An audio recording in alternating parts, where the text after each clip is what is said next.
Good.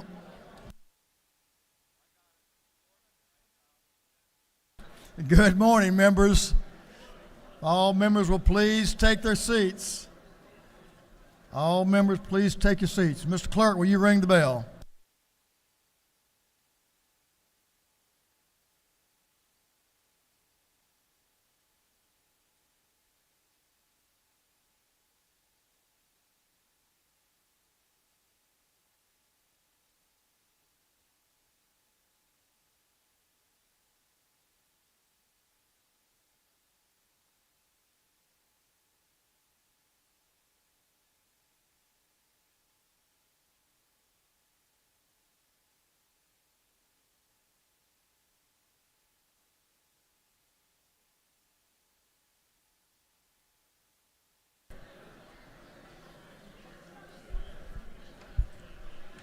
All members.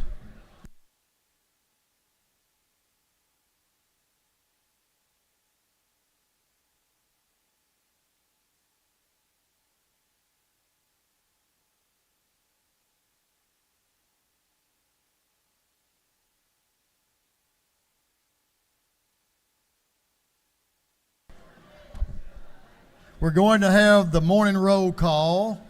All members present will please vote green to signify their presence in the chamber, and the clerk will unlock the machines.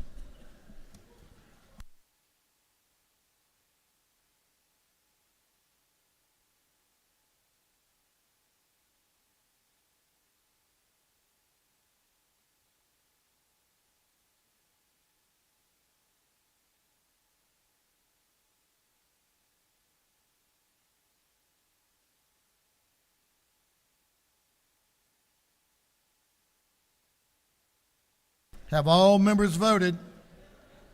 All members voted. If so, the clerk will lock the machines. Doorkeepers, will you please close the doors and keep them closed? As is our custom, we will begin our day with scripture reading and prayer by the chaplain, after which we will pledge allegiance to the flag of our country. Our chaplain this morning will be introduced by the gentleman from the 75th House District, Representative Eric Bell. Representative Bell.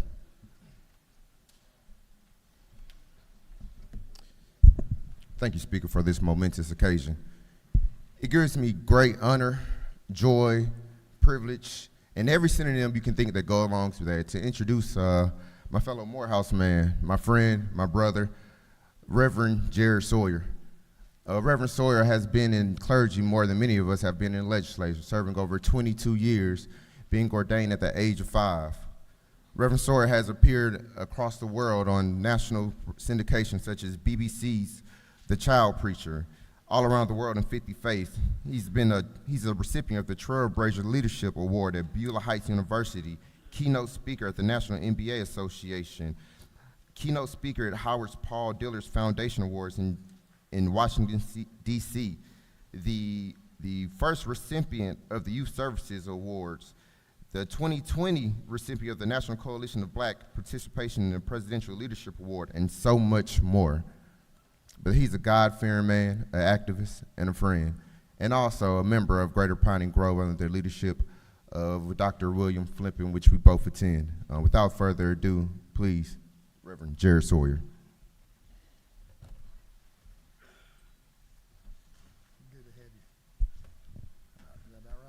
Sir. Good morning.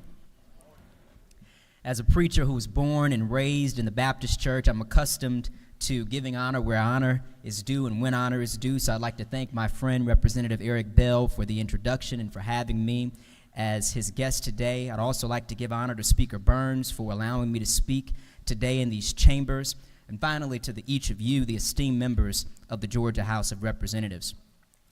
This morning, as we gather in this hallowed chamber to begin this legislative session, I invite you to take a moment to reflect on the words of Proverbs chapter 11 and 14, which reminds us that in the multitude of counselors, there is safety. So here we are today in this sacred space where diverse voices representing people from all places and sociological spaces converging in a commitment of service to the common good. This scripture offers a spiritual reminder that there is a strength that arises from unity, from collaboration, and a shared purpose. And so as we go before God in prayer, we ask God for divine guidance and inspiration as you fulfill your responsibilities to the people of this great state of Georgia. Let us remember that in the moment, that there is a mark that has been placed on each of you, a mark of service and a mark of sacrifice by the tireless pursuit of justice and the unwavering commitment to uphold the values due upon each and every member of this great state. And so as we come together in this moment of prayer, let's set aside our differences and join our hearts, join our minds in a spirit of humility, in a spirit of reverence. Let us open ourselves to the wisdom of ages past and the guiding light of faith, knowing that in the embrace of our shared humanity, we can find strength, we can find solace, and we can find hope. With these thoughts in mind, let us turn our hearts towards prayer.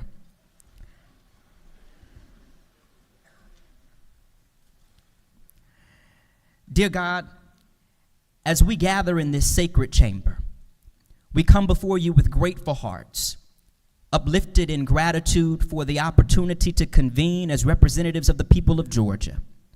We humbly acknowledge the immense responsibility entrusted to us and the solemn duty we bear to steward the welfare of our fellow citizens.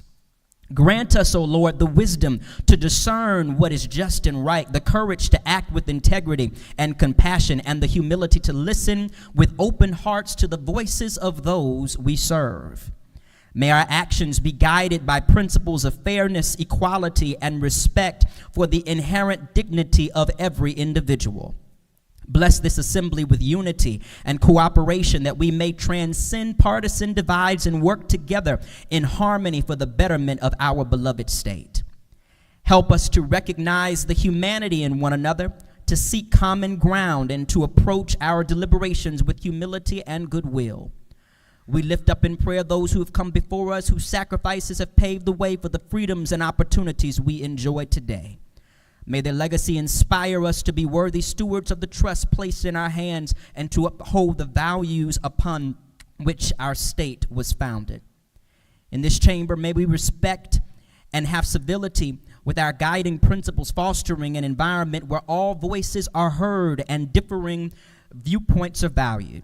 Grant us the grace to engage in constructive dialogue, to seek understanding, and to find solutions that benefit all Georgians. As we embark on this legislative session, we seek your divine guidance and your strength. Help us to remain steadfast in our commitment to serve with honor and humility, knowing that through our actions we have the power to make a positive and lasting impact on the lives of those we represent. May your presence be felt in these halls, O Lord, infusing our proceedings with wisdom, compassion, and grace. Bless this House of Representatives, its members, its staff, and all who enter here, now and forever. In your holy name we pray, amen. I pledge allegiance to the flag of the United States of America and to the republic for which it stands, one nation, under God, indivisible, with liberty and justice for all. You're wise beyond your years, brother. Members, I will remind you that we hear some very outstanding messages. We heard one this morning, and those messages are cataloged, and we can go back and review them at the end of the session. So, Reverend Sawyer, thank you for that message. Thank you for your admonition to us and for the wisdom you've imparted to us today. So thank you for being here. We're really glad you're here. Doorkeepers, you may unlock the doors. Members, you may join Pastor Sawyer in the South Ante room and have a photo with him and make his acquaintance. Thank you for being here.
Robert.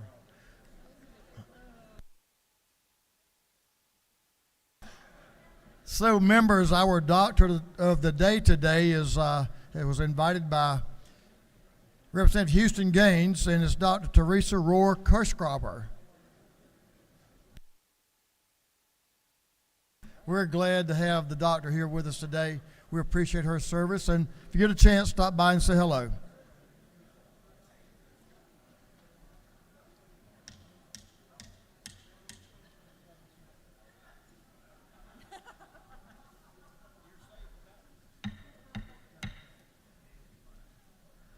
Chair recognizes Chairman Tarvin, the chair of the Committee on Information and Audits. Chairman Tarvin. Mr. Speaker, your Committee on Information and Audits has read the journal from the previous legislative day and found it to be correct. And today, just a little heads up to some of the freshmen, this is day 20. We're halfway there after today, and the pace is going to pick up. So don't wish that things were easier, just wish that you were better. I can guarantee you I'm going to use that one.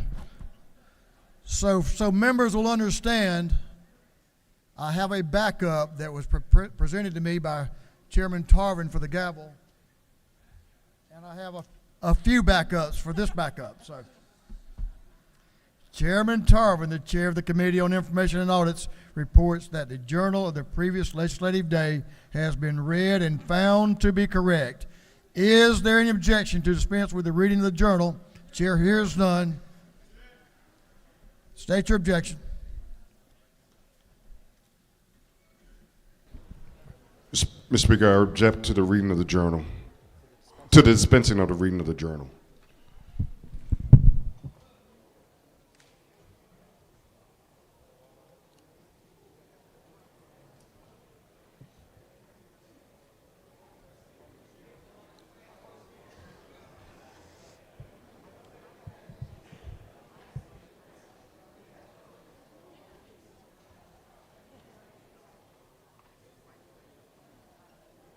The gentleman has objected to dispensing of the reading of the journal.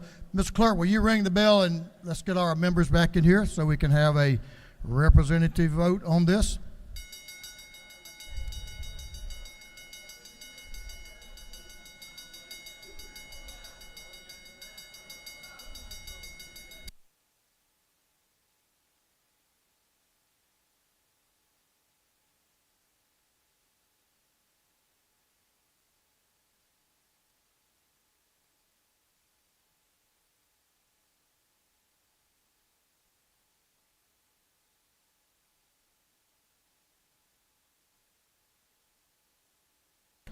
Okay, we have objection, but does a gentleman move?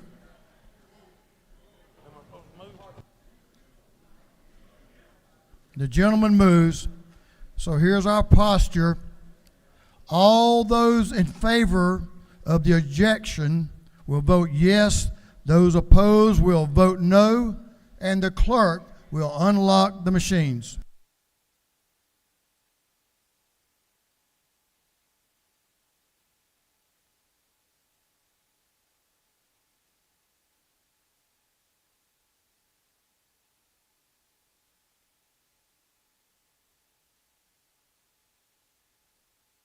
Have all members voted?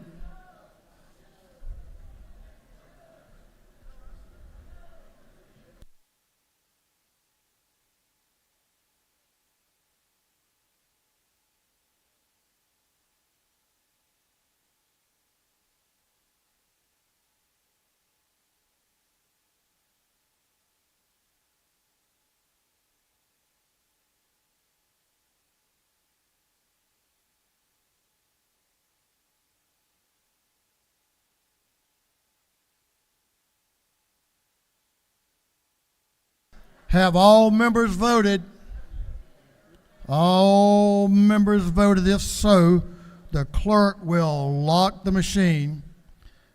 On the motion, the objection that we read the journal, the motion is defeated, and the reading of the journal is dispensed with.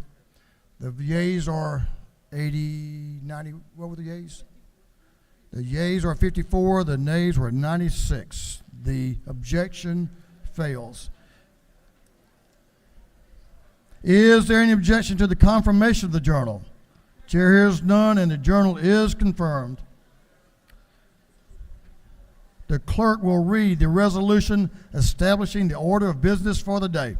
Representative Strachan of the 104th moves following be established as the order of business during the first part of the period. Unanimous consents.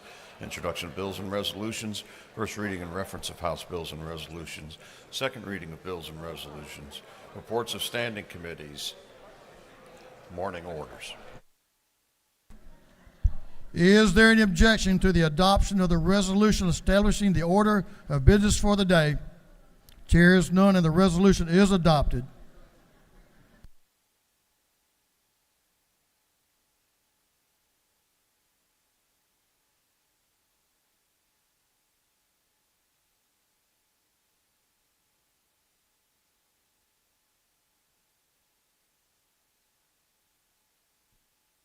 First reading of bills and resolutions, the clerk will read. House Bill 1229 by Representative Carpenter the 4th and Tarver the 2nd. Bill be titled an act to provide a new charter for the city of Dalton. Intergovernmental coordination. House Bill 1230 by Representative Green of the 154th. Bill be titled an act to amend an act providing a new charter for the city of Edison. Intergovernmental coordination. House Bill 1231 by Representative Holcomb of the 81st. Bill be titled an act to amend Code Section 23.519.2 of the Official Code of Georgia Annotated relating to eligibility requirements for Hope scholarships. Higher education. House Bill 1232 by Representative Reeves of the 99th, McCollum of the 30th, Powell of the 33rd, Washburn of the 144th, Tran of the 80th, and others. Bill be titled an act to amend Title III of the Official Code of Georgia Annotated relating to alcoholic beverages. Regulated industries. House Bill 1233 by Representative Hitchens, the 164st, Stevens, the 164th, Petrie of the 166th, Vance, the 133rd, Lumpson of the 12th. Bill be titled an act to amend Chapter 3 of Title 25 of the Official Code of Georgia Annotated relating to local fire departments generally. Governmental affairs. House Bill 1234 by Representative Corbett of the 174th. Bill be titled an act to amend Title 40 of the Official Code of Georgia Annotated relating to motor vehicles and traffic. Motor vehicles. House Bill 1235 by Representative Meeks, the 178th, Corbett of the 174th, Smith of the 138th, Burchett of the 176th, and Persinger of the 119th. Bill be titled an act to amend Title 40 of the Official Code of Georgia Annotated relating to motor vehicles and traffic. Motor vehicles. House Bill 1236 by Representative New of the 64th, Alexander of the 66th, Bruce of the 61st, and Thomas of the 65th. Bill be titled an act to amend an act creating the State Court of Douglas County. Intergovernmental coordination. House Bill 1237 by Representative Cannon, the 172nd, Corbett of the 174th, Dickey the 145th, Meeks of the 178th, Campbell of the 171st, and others. Bill be titled an act to amend Code Section 2.8.11 of the Official Code of Georgia Annotated relating to definitions regarding agricultural commodity commissions. Agriculture and consumer affairs. House Bill 1238 by Representative Davis, the 87th, Jackson, the 165th, Bernal, the 77th, Cummings, the 39th, and Jones, the 60th.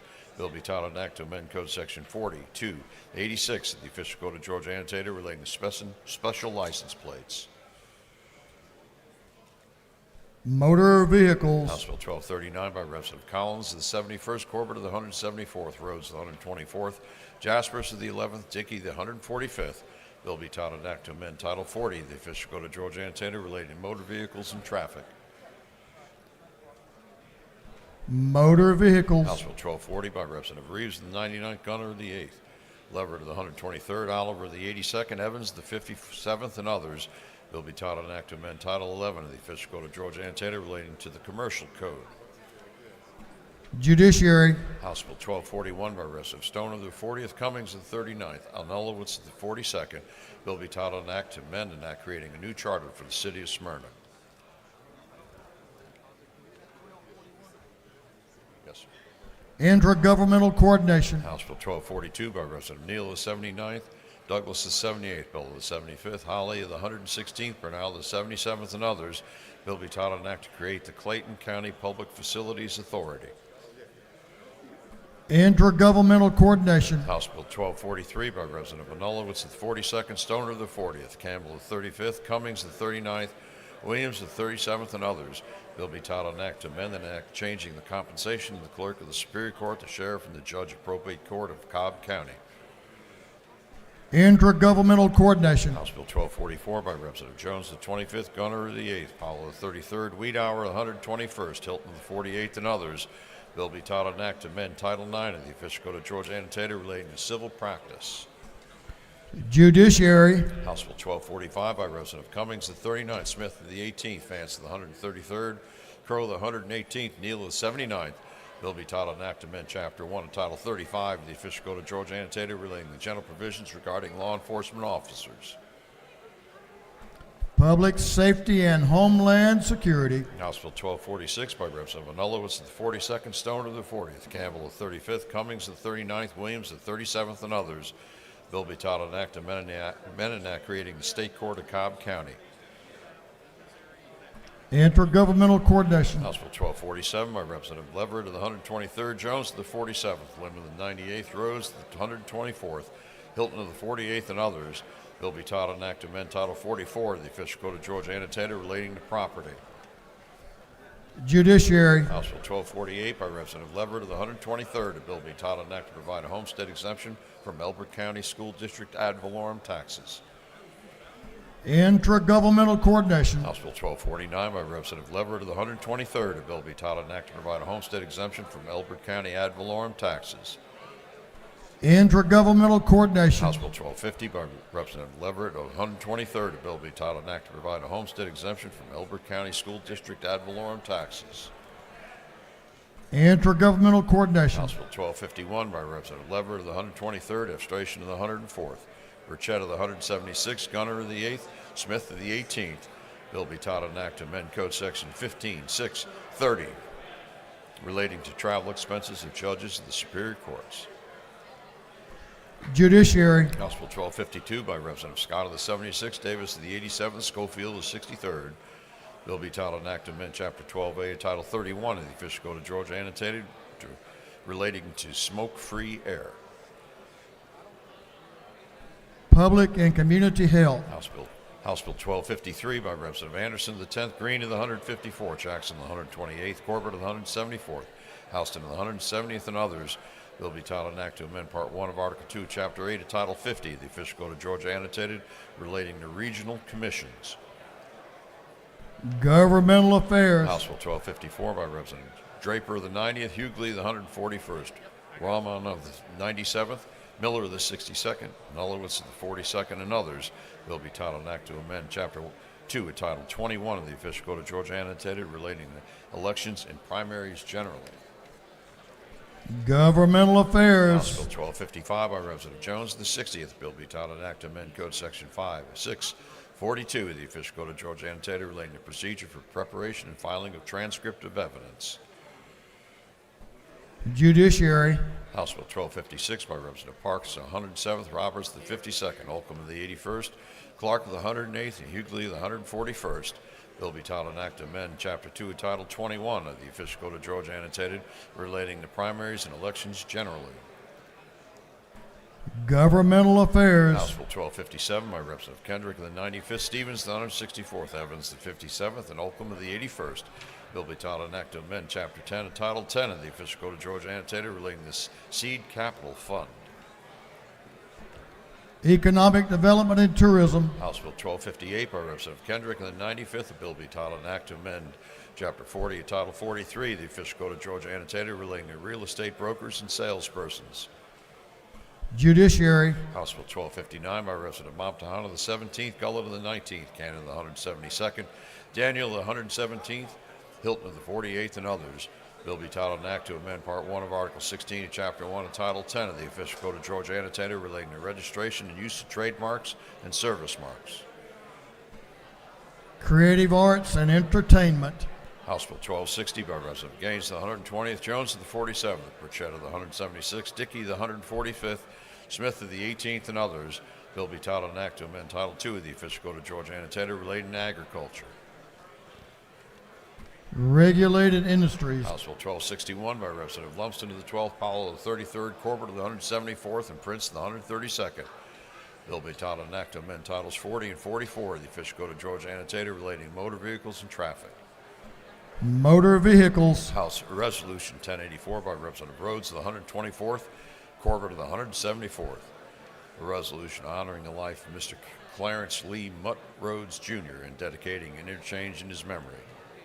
Transportation. House Resolution 1085 by Representative Perkle, the 169th, and Green of the 154th. A resolution authorizing granting of non-exclusive easements for construction, installation, operation, and maintenance. State Properties. That completes first readers.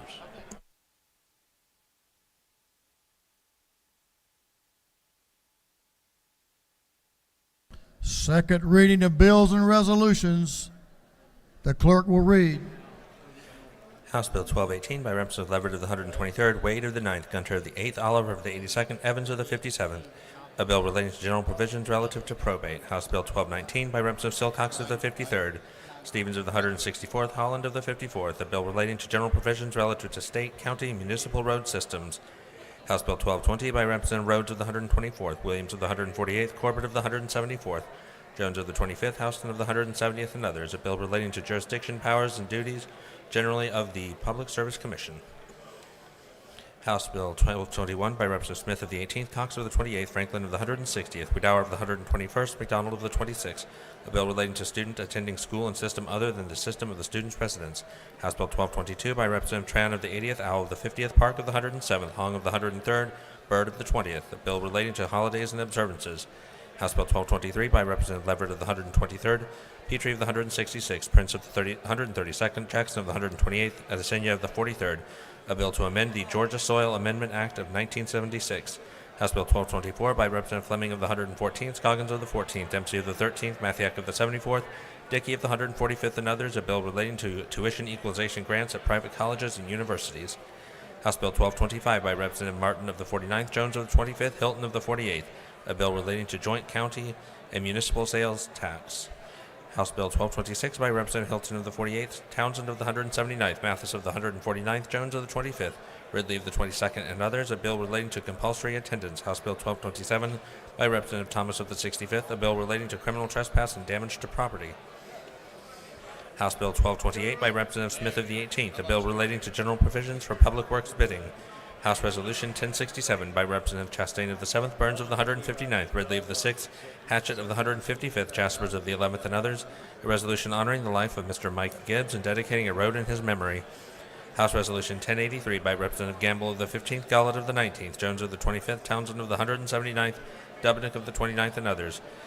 A resolution creating the House Study Committee on Science, Technology, Engineering, and Math workforce for Georgia's growing economy. Through second readers.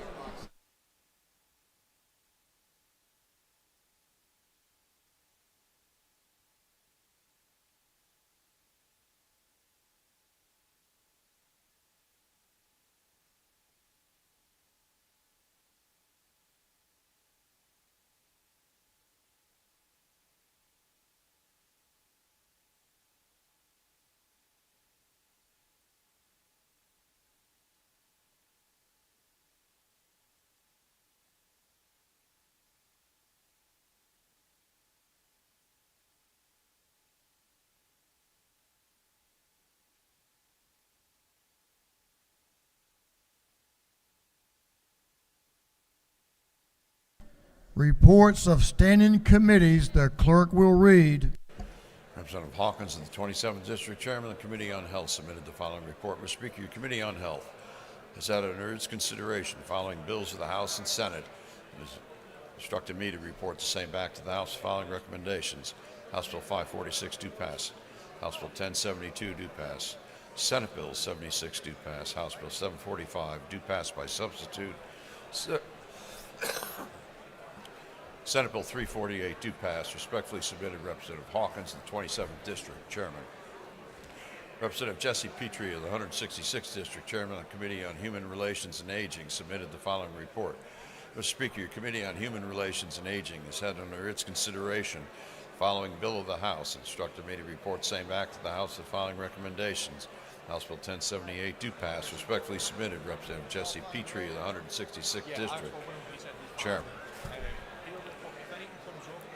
Representative John Corbett of the 174th District, Chairman of the Committee on Motor Vehicles, submitted the following report. Mr. Speaker, your Committee on Motor Vehicles has had under its consideration the following bills of the House and has instructed me to report the same back to the House with the following recommendations. House Bill 1150 do pass. House Bill 1058 do pass. House Bill 1054 do pass by committee substitute.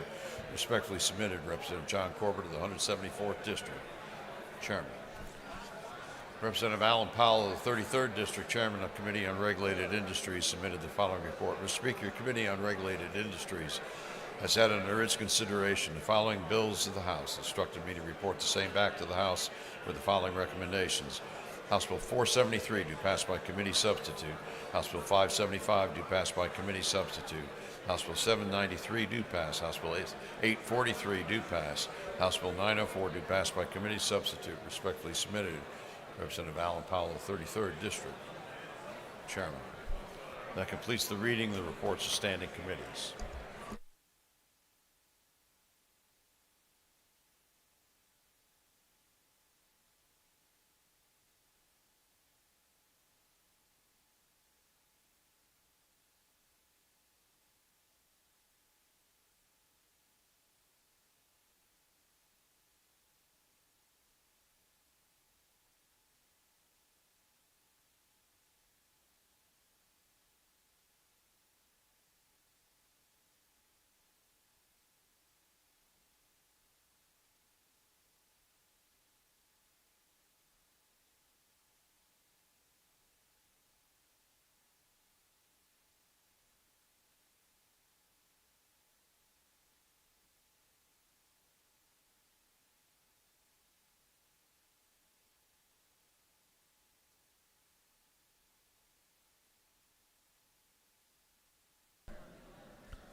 Members, if I can get your attention, if you will take your seats, please. We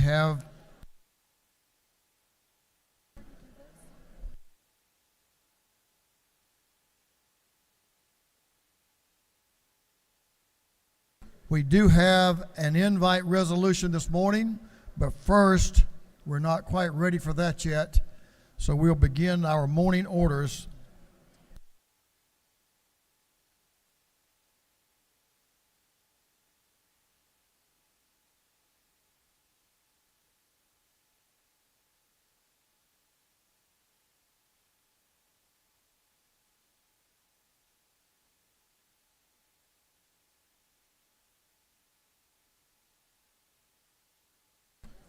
Members, when you go to the well now, we want you to acknowledge certainly our guests in the gallery, but be very conscious. We do have a time limit. We needed to be out of here by dark, I think. So, but we'll begin our day with our morning order with Representative Vance Smith and Representative David Huddleston. I have a morning order, and Representative Jenkins. The gentleman will suspend just for a moment.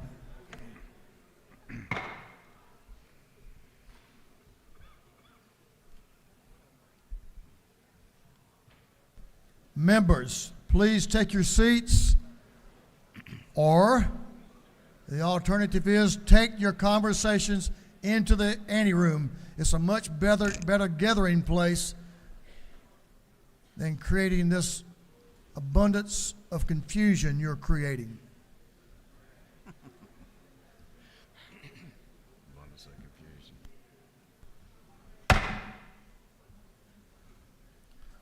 I guarantee y'all I don't have anything else to do today but stay here and have fun. So it's up to you.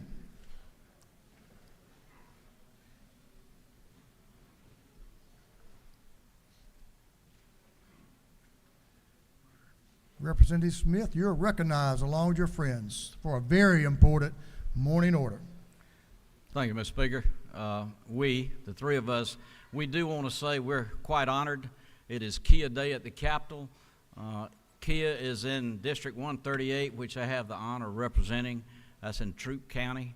It has been a huge resource for our young people that graduate school to have a wonderful place to go and apply for a job. We appreciate everything they've done. They're very community-oriented, very active in Harris County and Troup County and the whole West Georgia region. And it's just a privilege and an honor to have them. So along with my fellow reps, we just want to say thank you to Kia, and we'd love for each one of us as representatives to recognize our group, and we'd love to have them stand right here in the gallery. Stuart Countess and April and Patrick and all the ones with Kia. So.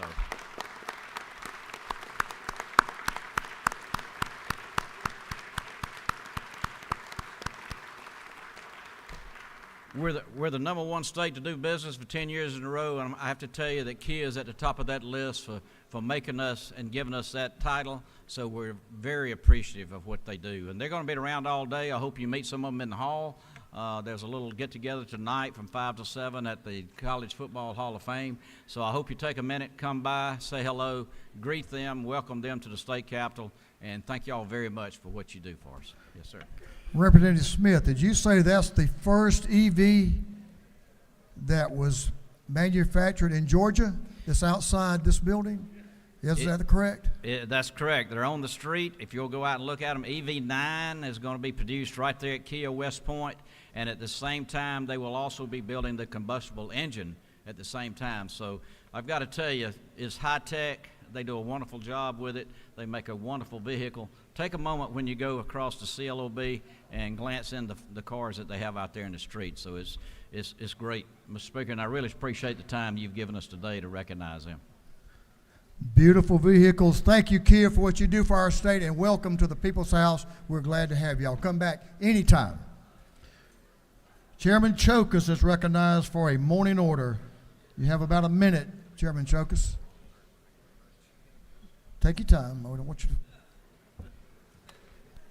Thank you, Mr. Speaker. Today is NFIB Small Business Day at the Georgia State Capitol.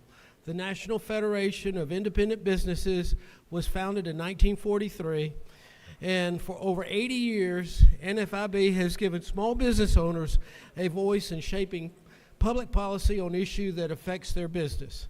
The Georgia membership stands at over 7,000, and they are located in every corner of the state. So please join me in recognizing February 13th, 2024 as NFIB Small Business Day at the Georgia State Capitol. Thank you, Mr. Speaker. Thank you, Mr. Chairman, and welcome NFIB, a great organization. Glad to have y'all. Representative Glaze, speaking of working, has a great, she has friends, working friends that are coming with her too. So, ladies, no gentlemen, just working women. Just working women. Thank There you, we Mr. go. Speaker.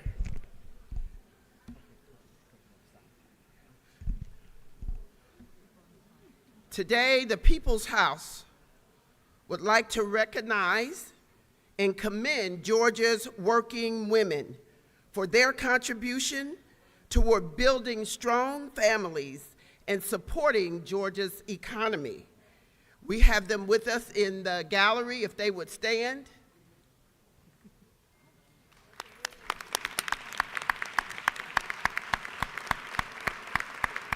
As we remain the #1 place to do business, women comprise more than half of the workforce in the adult population. And research has shown that policies and solutions where there's salary transparency, increased paid sick days, paid leave, accessibility, and affordability for child care, we will continue to have our state be the #1 state to work and women to work. So let's catch up and make sure that women and our issues are highlighted. Thank you so much, working women from Georgia.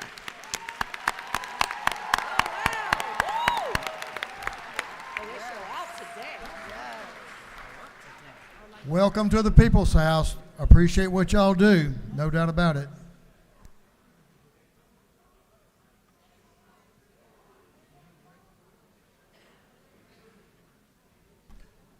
Representative Schofield, come on back. You're recognized for a morning order. Representative Schofield. Thank you, Mr. Speaker. Today, I just want to welcome some people to the House. Neighborhood planning units have been such a success in our districts to give our people a voice, to recognize the work that we do in the community. So I have some people today in the gallery that I'd like to stand up and recognize for being a strong voice in our community, our neighborhood planning units. Please stand. Thank you for coming to the People's House. We love you and our neighborhood planning units. Thank you, Mr. Speaker. Thank you, Representative Schofield. Glad to have y'all here. Okay, Chairman LaHood, Chairman, let's see, Whip Burchett, Chairman Corbett, Representative Sharper, Chairman Tyler Paul Smith. Recognize members. Members, if you will give the gentleman and the group in the well, you may want to stand. Thank you, Mr. Speaker, and thank you, members, for standing with us. This time I'd like to recognize the family of Brianna Long up here in the gallery, who's come to be with us this morning to remember her. Brianna died tragically October 29th, 2023. Brianna was a student at Valdosta State University. She was from Paulding County, where she was the Miss Paulding County High. She was a varsity cheerleader, played on the soccer team, member of the Beta Club, Fellowship of Christian Athletes, wonderful young lady, had her entire adult life ahead of her, 21 years old, died tragically. And we just want to remember her this morning, along with her family. And we've got a resolution here to present to them, and just want to ask you to join us for a moment of silence. Today would have been her 22nd birthday, so thanks for remembering her with us and her family. Thank you, Mr. Speaker. Thank you, Mr. Chairman. Our thoughts and prayers go out to the family. Beautiful young lady. Chair Lady Dempsey is recognized for a morning order. Thank you, Mr. Speaker. Good morning. There are a lot of people in our Capitol today, and they are all uniquely important. I ask that each of you join me to recognize today, February 13th, as Community Service Boards Day at the State Capitol. They are recognized for their long and consistent record of service to each of our communities throughout all of Georgia, for the work they do assisting children, youth, and adults suffering from serious mental illness, developmental diseases, developmental disabilities, and addictive diseases.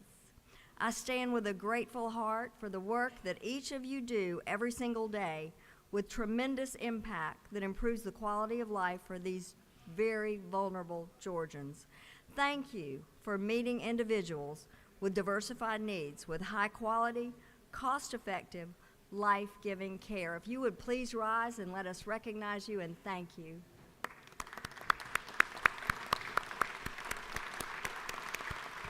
Thank you, Mr. Speaker. Thank you, Chair Lady. Thank you for what y'all do. You serve many Georgians, and we appreciate that. Representative Mogul. There you are. I did see you. Recognized for a morning order. Thank you, Mr. Speaker. Thank you, colleagues. Please welcome the British Consul General, Honorable Rachel Galloway. The Honorable Rachel Galloway is the Consul General of the United Kingdom in Atlanta. She's been serving in the UK government since 2000, with her most recent position being the UK Ambassador to the Republic of North Macedonia from 2018 to 2022. Georgia and the UK are strong trading partners, where Georgia export a diverse range of goods and services to the United Kingdom, including aerospace, automobile machinery, agriculture products, importing various products from the UK, such as machinery, pharmaceutical vehicle. Last year, they were $37.2 billion in export and $91.4 billion in import between Georgia and the United Kingdom. And fun fact, this week is the 200th year of British consulate establishment in Savannah, Georgia. Please welcome British Consul General.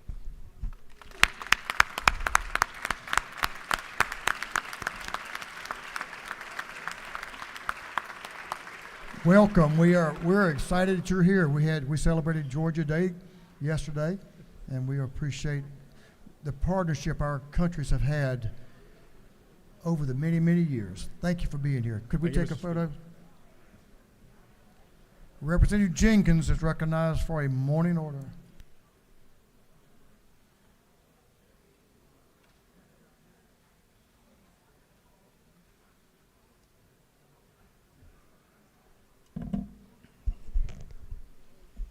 Come on down.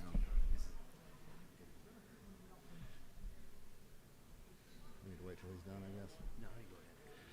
Well, good morning, friends. Today I rise to recognize the Heritage High School Key Club. If y'all will please stand. Or Heritage School Key Club. They've come all the way from Noonan down in Coweta County to join us today. This club has spent 350 community service hours this year supporting nonprofits to support children in Coweta County, and they're here to learn firsthand how to advocate for their community. This club is chartered by the Noonan Kiwanis, and they're escorted today by Coach Justin Stevens of Heritage School and Nina Blackwelder of the Noonan Kiwanis. So we thank you so much for coming today, and enjoy your stay.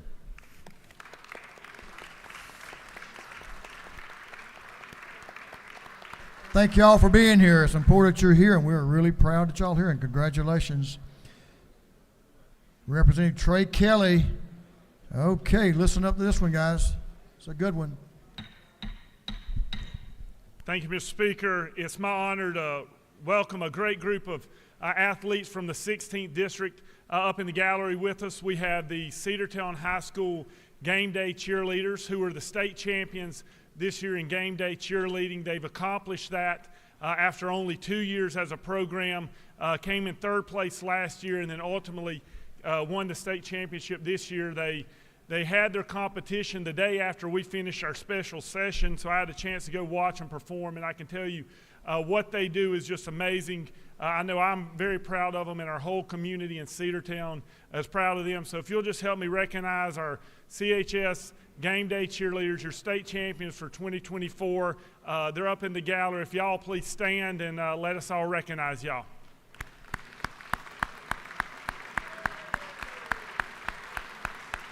Welcome to the House. Thank you, Mr. Speaker. Representatives Irwin, Hilton, and Ballard recognized for a morning order. Thank you, Mr. Speaker, and colleagues. Want to point out to you an often forgotten part of our education of our youngest students, and alert you that tomorrow is after school day here at the Capitol. Let me give you a few facts about after school. There are 1,416 after-school sites in the state of Georgia serving over 80,000 students. In summer programs, there are 639 summer program sites serving over 87,000 students. So such a valuable program, not only to our parents, our students, but also to our workforce, so that those parents can stay involved. We have some of the state directors sitting in the gallery up there. If y'all would stand, let us recognize y'all, please, and thank y'all for the effort of working with our youngest students. Thank you, Mr. Speaker. That's an awesome program. Thanks. Okay, members, we have a very special opportunity for an invite resolution that also accomplishes something else. First, before we do the invite, I want you to welcome back to the People's House the long-serving chairman of Agriculture and Consumer Affairs, my chairman, sorry, Robert, Chairman Tom McCall. Let's give Tom a round of applause.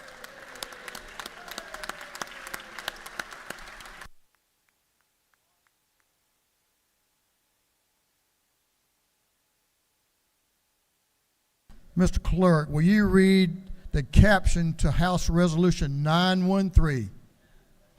House Resolution 913 by Representative Dickey of the 145th, Campbell of the 171st, Huddleston of the 72nd, Meeks of the 178th, Jenkins of the 136th, and others.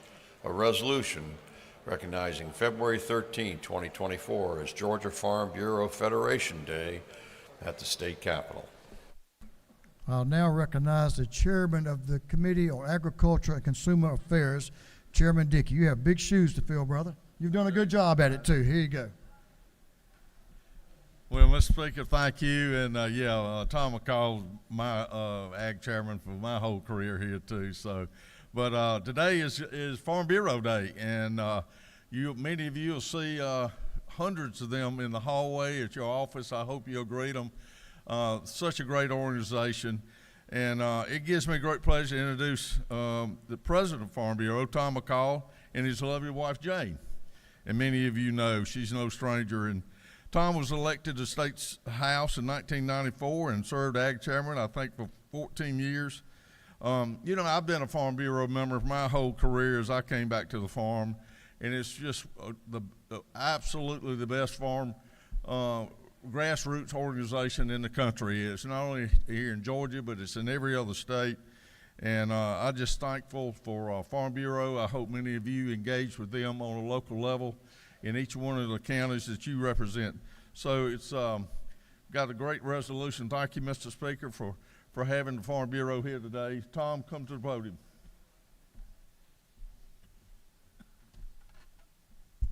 Thank you, Mr. Speaker. Thank you, Mr. Chairman. On behalf of roughly 250,000 Farm Bureau members and probably 1,200 or 1,300 employees across your state, I want to say thank you. I know what y'all do is a lot of times not a job you get thanked for. We appreciate what you do for ag. We appreciate what you do for rural Georgia and the state of Georgia. Our whole purpose is to represent farmers in the legislative arena.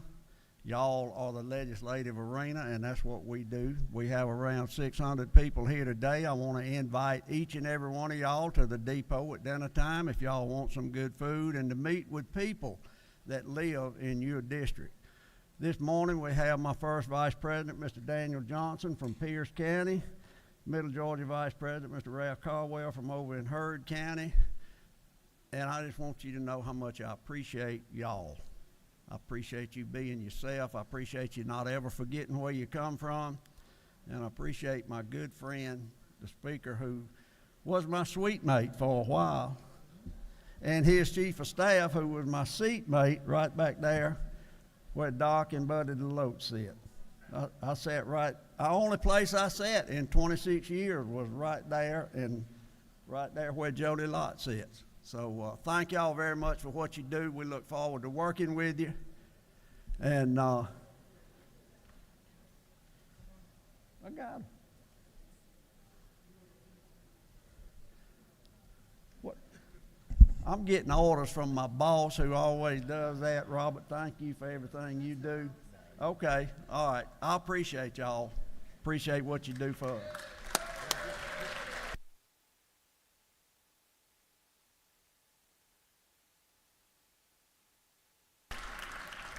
I want to translate what the chairman said about dinner, y'all. If you were raised on the farm, and if you live on the farm, that's 12, not 6 p.m. It's not lunch, it's dinner, right? Just wanted to make sure y'all didn't show up for dinner tonight down at Depot thinking they were going to be down there. So they'll be down at Depot, so we'll welcome all. In about an hour. Thank you, Mr. Chairman. Thank you for what Farm Bureau represents for the values of our state. Many wonderful members and many members of Farm Bureau that take advantage of the benefits that Farm Bureau brings to Georgia. Thank you all for what y'all do.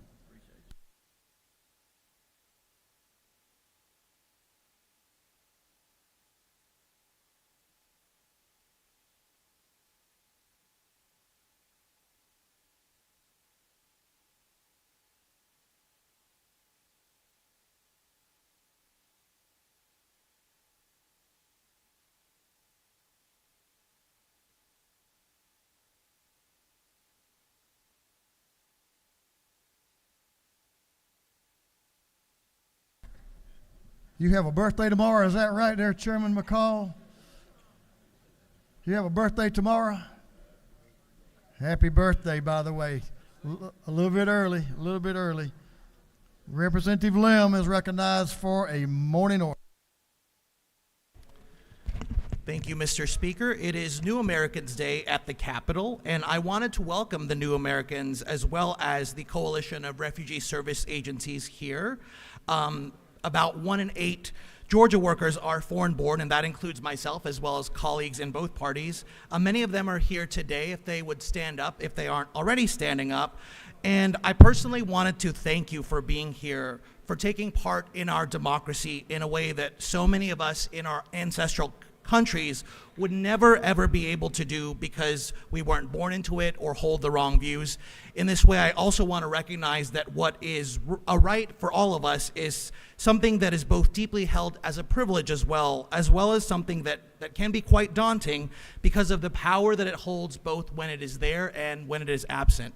So thank you again for being here. I hope you feel welcome and not totally scared the way I did when I was first at the Capitol. And with that, Mr. Speaker, I yield the well.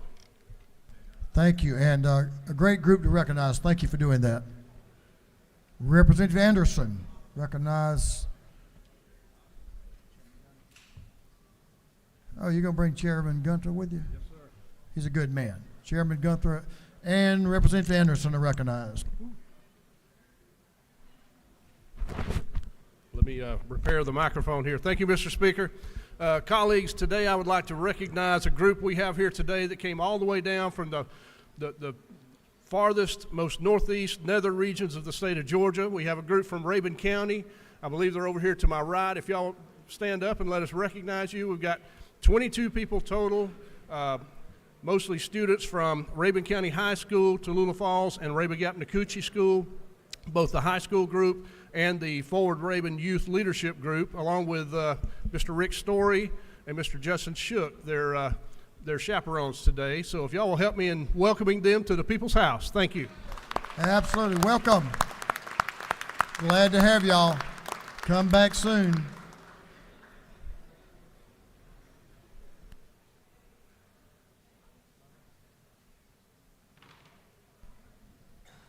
Representative Brad Thomas is recognized for a morning order.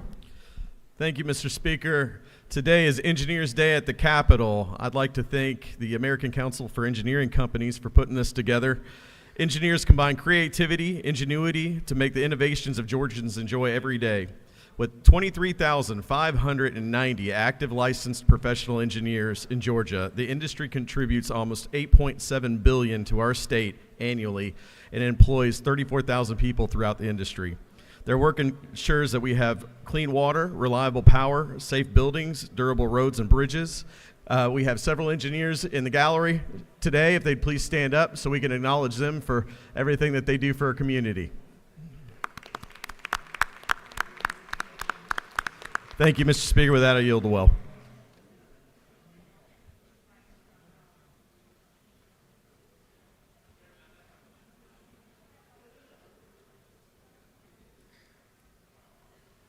That concludes our morning orders. We're going to move on to the rules calendar.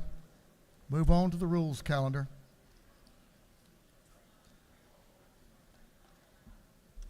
Mr. Clerk, will you read the caption to House Resolution 1019, 1019.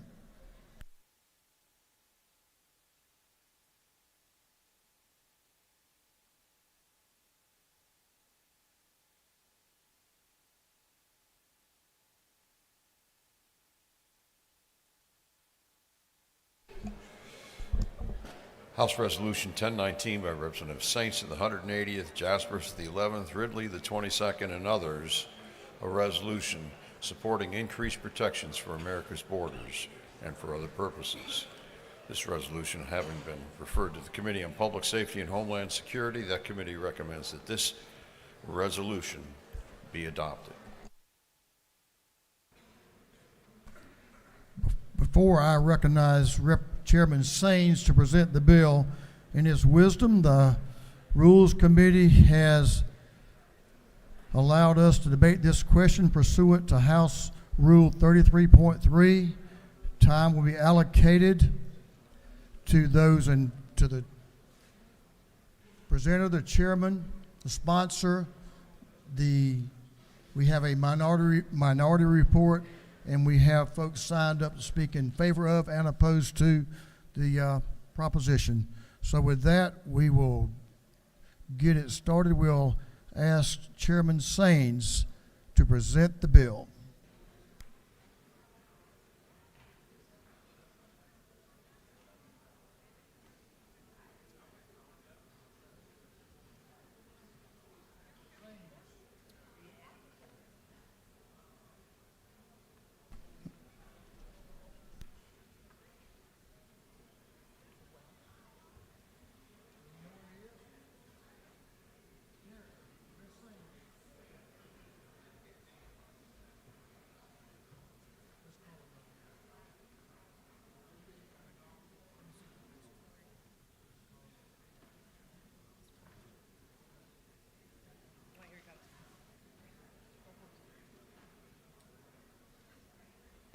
He must have got locked out when I locked the doors, I guess. I'm not sure.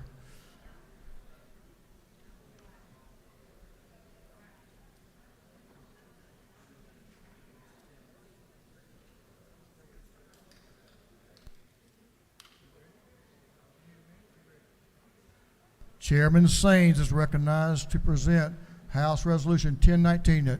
Members, if you will give the gentleman in the well your attention. Thank you, Mr. Speaker. We're not ready yet.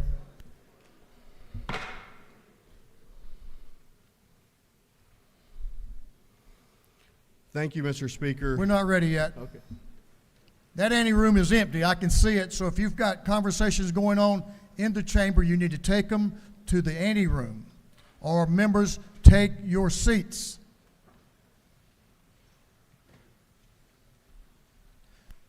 Members, please take your seats.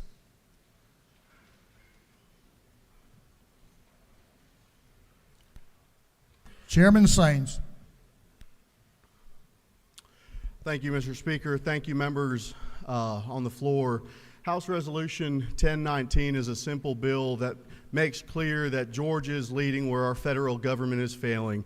They're failing to secure our southern border. They're failing to ensure the safety of our families all around this state and around this nation. And they're failing to properly address the drug epidemic that has been blighting our communities. House Resolution 1019 simply empowers our governor to provide the resources necessary in the state-led coalition to secure the southern border of our U.S. and Mexico line. With that, Mr. Speaker, I am happy to take any questions if there are any. You have some questions. I yield. The lady to your left, no, excuse me, I'm sorry. Minority Whip has a question. Representative Park, I apologize, my bad. Not at all, Mr. Speaker. Does the gentleman yield? I do. Is it not true that Donald Trump explicitly called for Republicans to vote against the bipartisan National Security Agreement border bill, even though it would have massively eased illegal immigration? I'm proud of President Trump's record of ensuring our border wall when those in the other party did not want it and did not find it necessary. When President Biden called attention to our southern border a distraction from important items are facing our nation, I'm proud he led then, and I'm proud that our state is now leading where our federal government is failing. Does the gentleman further yield? Yes. Is it not true that Republican United States senators, within the past week, they succumbed to pressures from former President Donald Trump that stopped the advancement of a bipartisan United States Senate bill that would have sent billions of dollars to the border for security purposes, in which, rather than actually fix the problem with bipartisan support, it seems Republicans at the federal and state level are now wanting to perpetuate a problem for political gain. Is that not true? Mr. Minority Whip, I think the bill presented in Congress is as flimsy as this tissue sitting before you, and I'm proud that our state is not going to let detraction and distraction from our federal counterparts take effect in ensuring that our state addresses, in partnership with Republican governors all around the nation, securing our southern border. Thank you. Gentleman yield. I yield for one more question. I think he had his button mashed first, so Chairman Corbett to your right. is recognized for a question. Thank you, Mr. Speaker. Does the gentleman yield? I do for a friend. Is it not true that instead of build back better, if we would put it back like he found it, we'd be much better off? Is that not true? I think a lot of things could be better during the previous, detracting the previous 4 years and going back to economic growth and prosperity we faced both in all Georgians and minority Georgians as well. We're all better off with the pre-build back something. With that, Mr. Speaker, I'll yield to well if there's no questions. We have a couple of speakers on this bill, so the gentleman has yielded the well. Now we have 30 minutes allocated for those that are opposed to the bill. It's how the chair will allocate the time. So we'll start with those opposed. Representative Rahman, are you ready?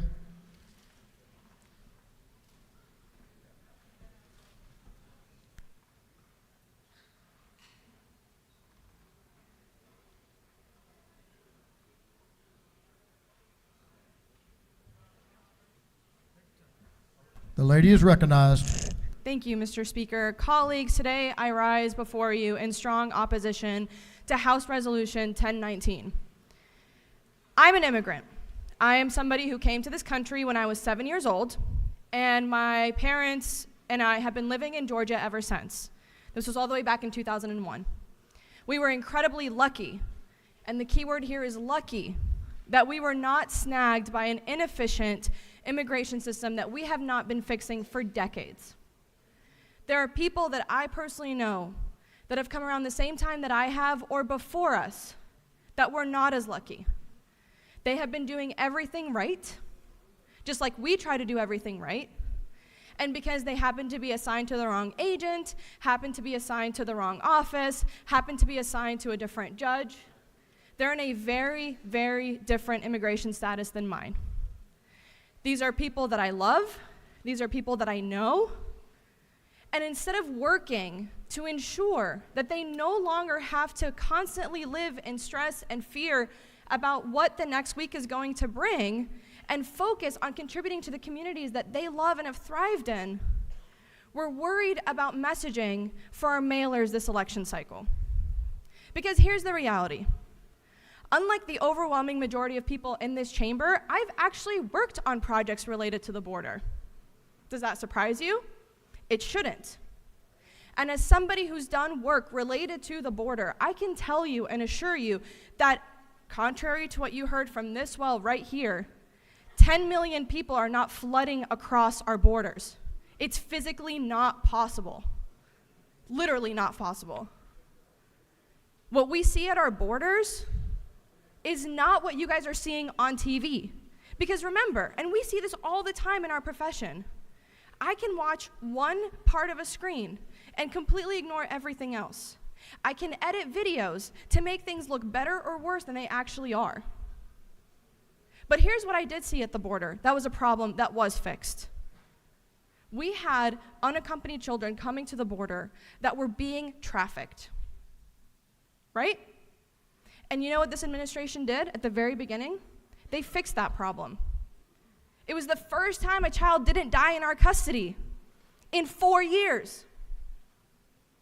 Yes, children died at the border because of bad policies that were great for mailers, phenomenal for mailers, amazing for political talking points. But children died. There were people that came in and fixed it. People whose names we will never know.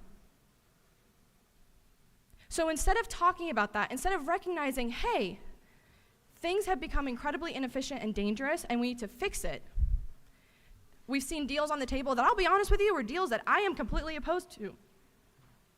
But deals that, from my understanding, people that want that kind of a border fix should have wanted.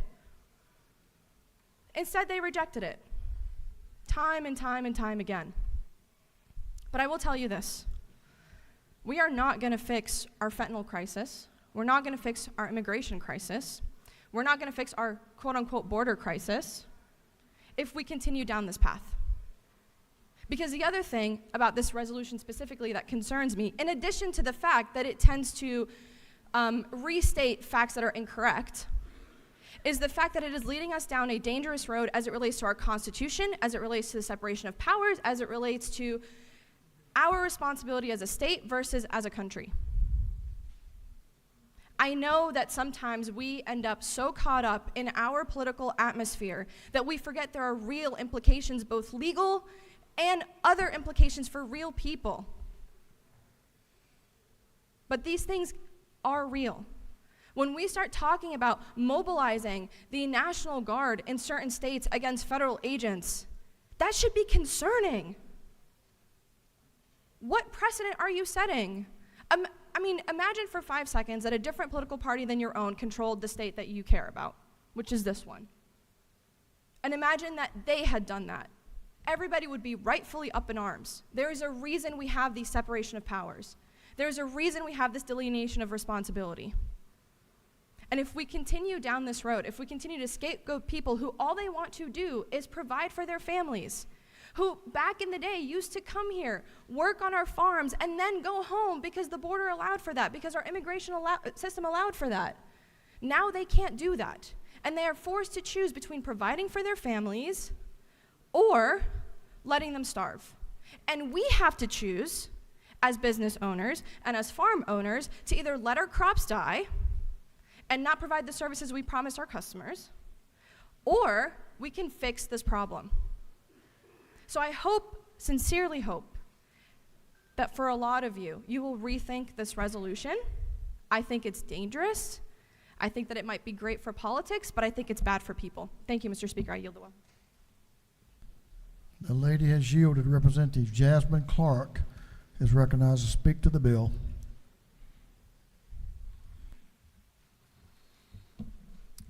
Thank you, Mr. Speaker, and good morning, colleagues.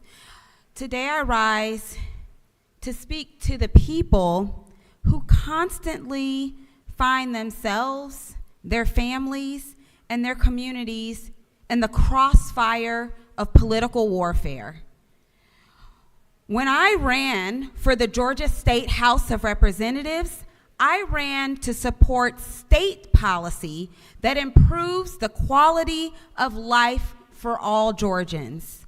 I ran to improve people's access to health care, to protect reproductive rights, to improve our schools, things like that. What I did not run for was to carry water for the former president and his hateful rhetoric. I came here to be solution-oriented and to push the policies that increase the quality of life for all in our state.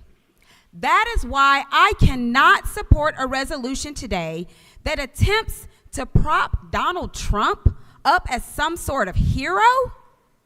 Under the Trump administration, there was no significant, comprehensive immigration reform.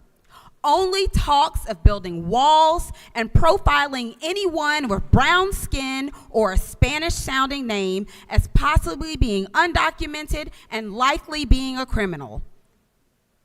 I will not place on a pedestal a man who was responsible for one of the darkest days in our nation's history as a violent mob led an insurrection in an attempt to disrupt our democratic processes just because that man could not accept the results of an election.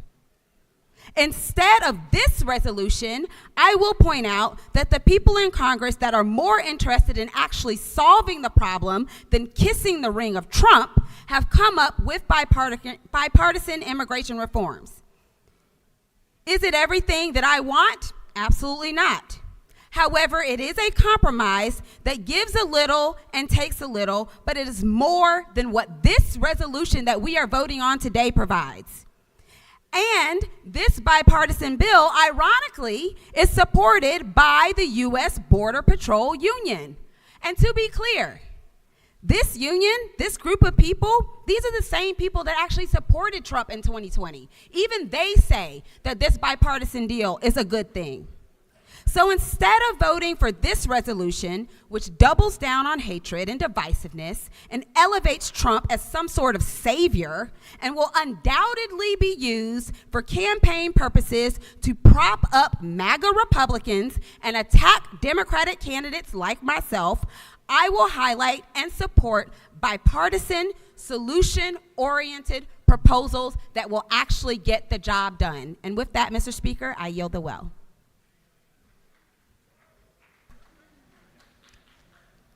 Representative Becky Evans is recognized to speak to the bill. Representative Evans. Thank you, Mr. Speaker. I rise today in opposition to House Resolution 1019. Although this resolution does not have the force of law, and even though we are here in Georgia, in the Georgia House, we have no jurisdiction over the American border with Mexico or with Canada for that matter, I do want to take a moment to address the false narrative that Republicans are spreading. Although my colleagues are trying to build a narrative that they are the party for immigration management and border security, the facts here show that this is false. History and facts show us that time and time again, it is Republicans that have failed to secure our border by failing to consider comprehensive immigration reform. Let's go back to May of 2006 when Republicans controlled both the U.S. House and the Senate. Riding in the hills, Stuart Vettery gave us the rundown. House Republicans passed an enforcement-only bill known as the Sensenbrenner bill, and the Senate passed the bipartisan Comprehensive Immigration Reform Act. But both bills under Republican leadership were never conferenced or never reconciled. Then, in 2007, when Democrats controlled the U.S. Senate, the Senate debated the Kennedy-Kiel Comprehensive Immigration Reform Act of 2007. They debated this bill for a month on the floor, but failed to overcome a Republican filibuster. Then Senator Biden was a yes vote for that legislation. In 2013, the U.S. Senate, taking the lead again through the bipartisan Gang of Eight, brought forward the Border Security Economic Opportunity and Immigration Modernization Act.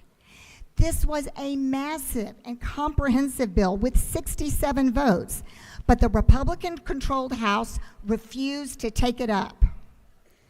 In 2018, the government shut down after negotiations between President Trump and the Senate Democrats to pair Dreamer legislation with enforcement provisions failed.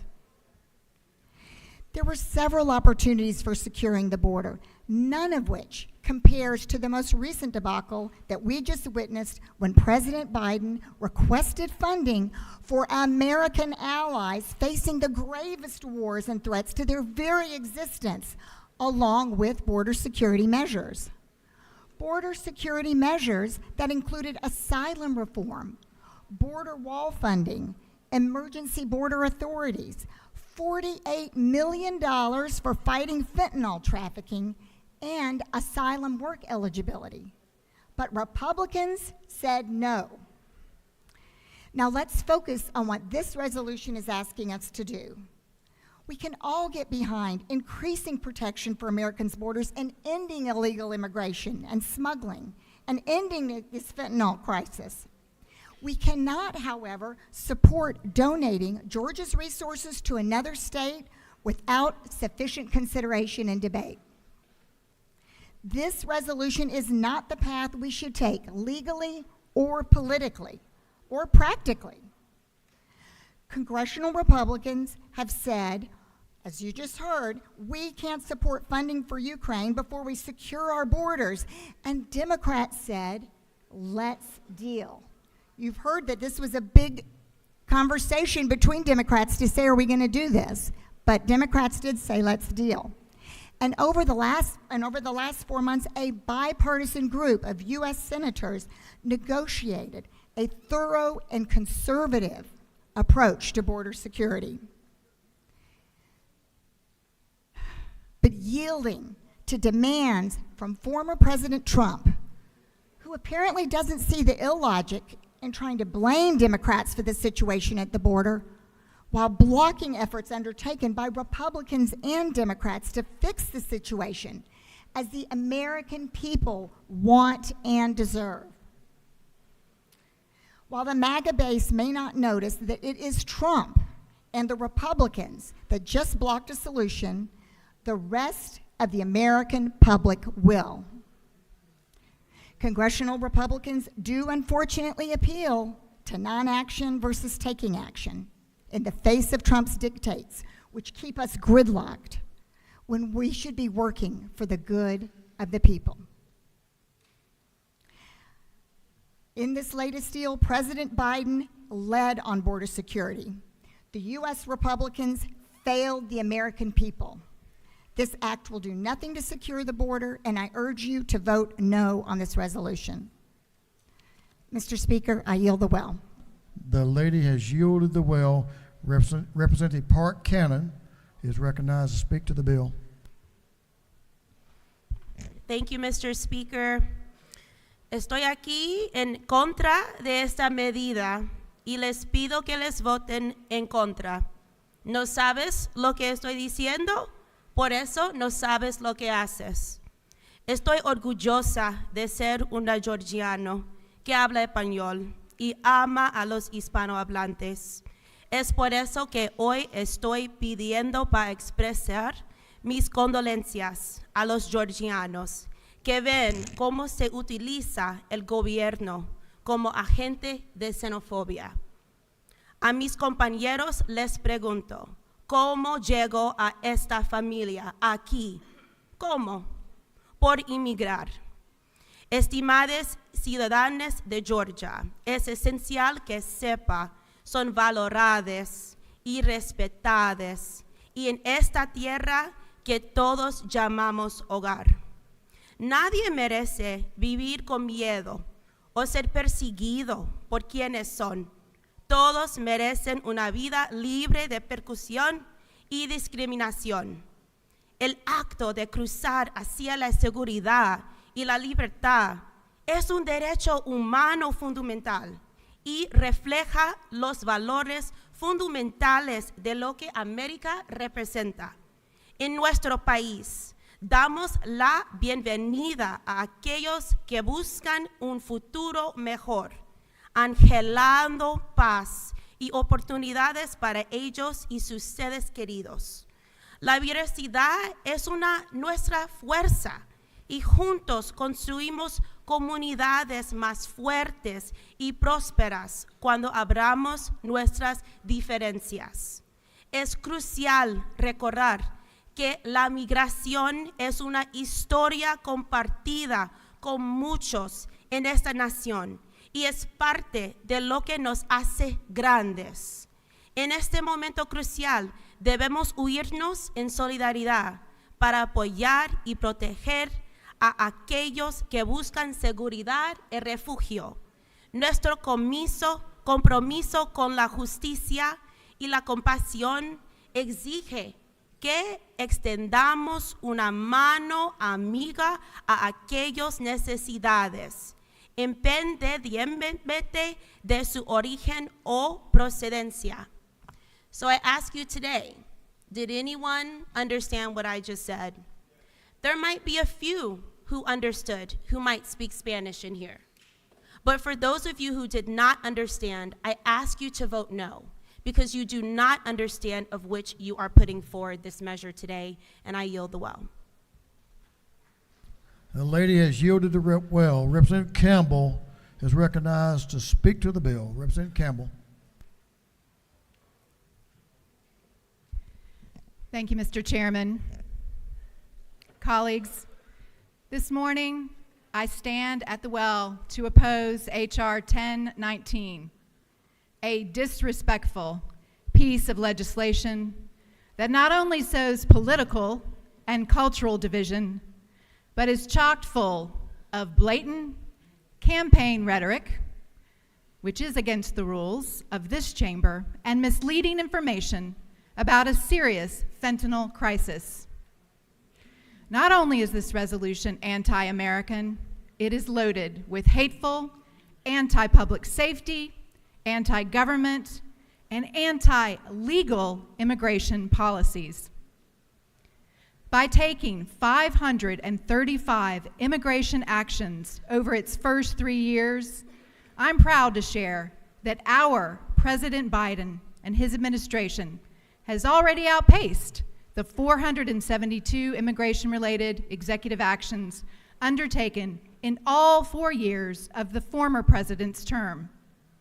And partly as a result of these legal efforts, legal immigration is returning to, and in some cases surpassing, pre-pandemic levels, including refugee admissions on pace to reach the highs of the 1990s. A new border process seeking to discourage irregular arrivals has been adopted. These are positive changes that have been made. Temporary humanitarian protections have been extended to hundreds of thousands of migrants, and enforcement priorities have been focused on narrower categories of unauthorized immigrants. These are the facts about what is happening in America today. And combined, these changes have helped bolster the U.S. economy and reduce fears of seemingly arbitrary enforcement against removable non-citizens. In addition to completely ignoring the recent bipartisan congressional response to control illegal immigration, this resolution furthers misinformation about fentanyl. And yes, we all know that fentanyl overdoses tragically caused tens of thousands of preventable deaths last year. And many politicians who want to end U.S. asylum law claim that immigrants, as does this resolution, crossing the border illegally are responsible. A more accurate summary is that fentanyl is overwhelmingly smuggled by U.S. citizens almost entirely, and sadly, for U.S. consumers. Here are the facts. Fentanyl smuggling is ultimately funded by U.S. consumers who pay for illicit opioids. Nearly 99% of our U.S. citizens. In 2021, U.S. citizens were 86.3% of convicted fentanyl drug traffickers, 10 times greater than convictions of illegal immigrants for the same offense. More than 90% of fentanyl seizures occur at legal crossing points or interior vehicle checkpoints, not illegal migration routes. So U.S. citizens, who are usually subject to less scrutiny when crossing legally, are the best smugglers, unfortunately. The location of smuggling makes sense because hard drugs at ports of entry are about 97% less likely to be stopped than people crossing illegally between them. And just 0.02% of the people arrested by Border Patrol for crossing illegally possessed any fentanyl whatsoever, and these are the facts. And the government exacerbated this problem by banning most legal cross-border traffic in 2020 and 2021. Rather than put forward legislation to help solve this growing crisis and problem, sponsors of this legislation are engaging in fear-mongering, wasting our tax dollars and our time today with their presidential campaign politics. After collapse of a bipartisan border security bill, Republicans have flip-flopped on the issue of national security, opposing their own painstakingly drafted solution because they want chaos at the border. And rather than pull Georgians together, this resolution seeks to divide Georgians and Americans.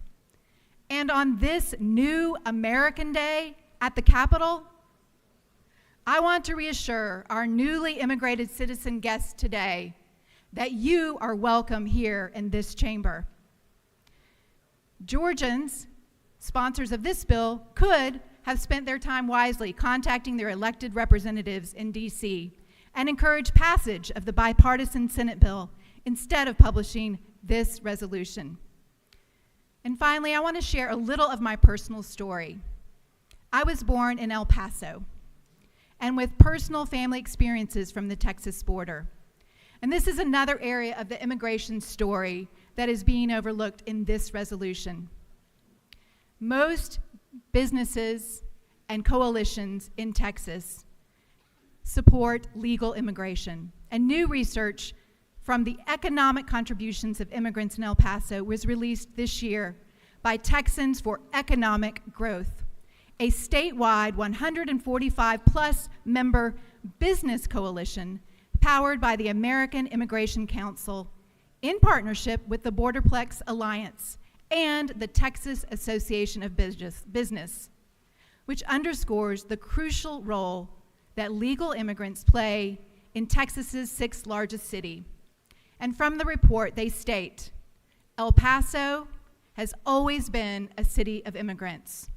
Immigrants in Texas contribute billions to our GDP. They help drive our economy and create jobs for all Texans. In El Paso, immigrants make up a large part of the workforce. They are our teachers, our doctors, our lawyers, and our business owners. They're an integral part of our city and our economy. Immigrants are a key part of our workforce, and they are positive to our city, our state, and our nation. Today, I remain proud to support our American President, Joe Biden, and I'm committed to working together to build bipartisan, positive legal immigration programs, policies, and infrastructure that address legal and illegal immigration. And I urge everyone in this chamber to stand up for America and vote no on this resolution. Thank you. I yield the well. The lady has yielded the well. That completes those opposed. Now we have those in favor that will speak in favor. You will have up to 30 minutes. Governor's Floor Leader, Representative Will Wade, is recognized to speak to the bill.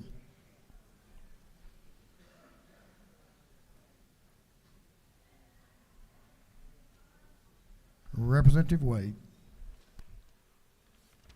Thank you, Speaker. Thank you, colleagues, fellow Georgians, and fellow Americans. I rise today to tell you why I believe this is an important resolution and why Georgia should support the efforts in Texas at the border. The number one responsibility of our federal government is to execute the law and keep Americans safe. Joe Biden and D.C. liberals have failed to live up to this responsibility, which is why we need to be united to defeat this issue and not working against ourselves. Because of the failure in D.C., it's unfortunate, but every state is now a border state. More than 8.5 million illegal immigrants have crossed the border since Joe Biden became president.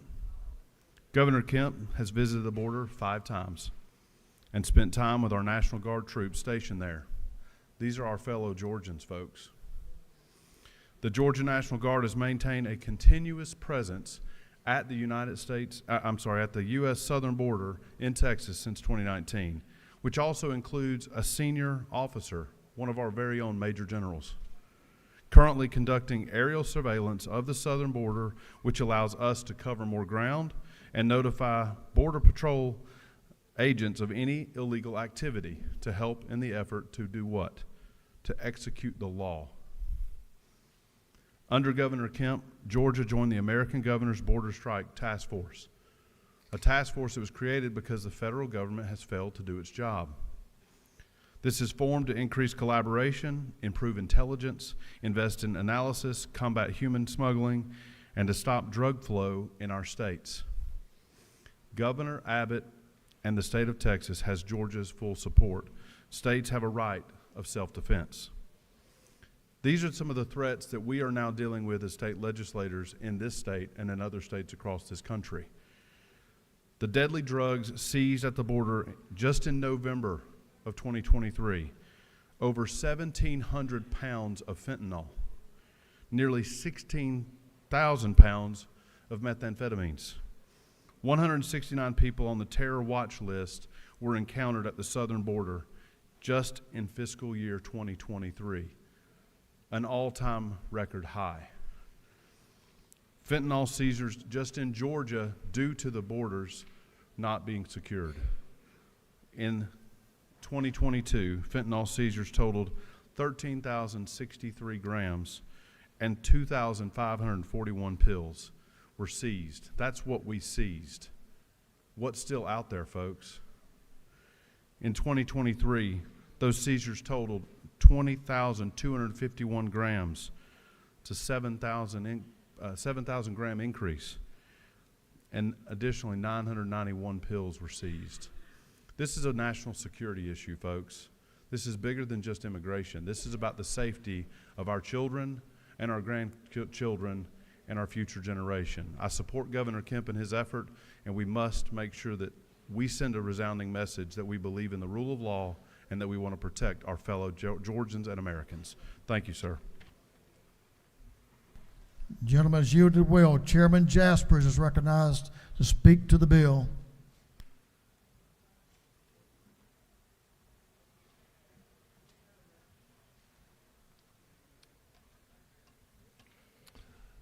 Thank you, Mr. Speaker and members of the House. I rise to speak in support of House Resolution 1019. Thank you, Floor Leader, for all those facts that you put along with it.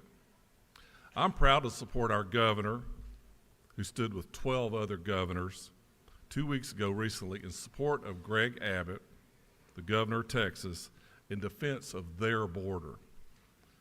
The fine folks that I'm honored to represent, they're concerned, they're outraged, and they want concrete action to curb the invasion of our counties and our southern borders.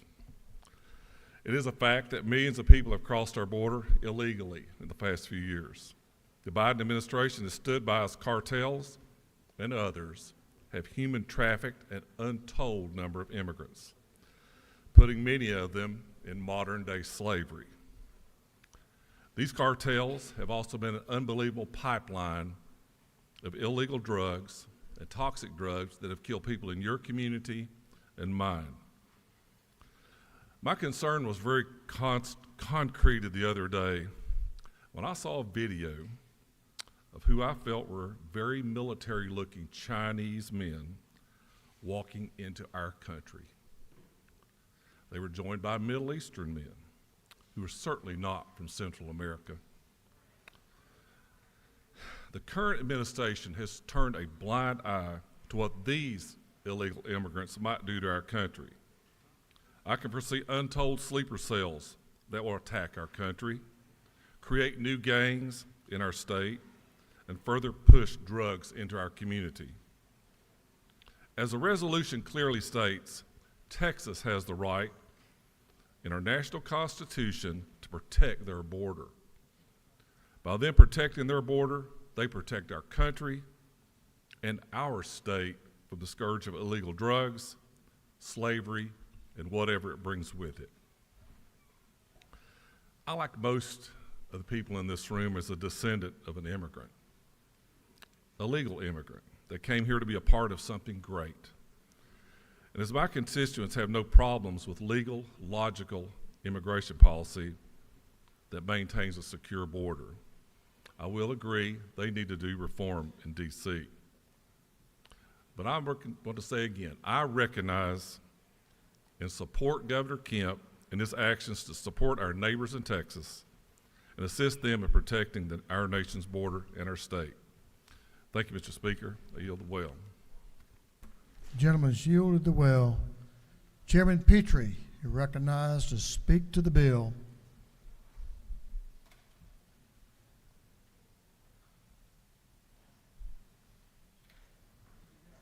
The gentleman is recognized. Thank you, Mr. Speaker. I wasn't going to speak today, but I've heard so many things that I felt compelled to speak to. First of all, let's take up this issue of this week's U.S. Senate bill that failed.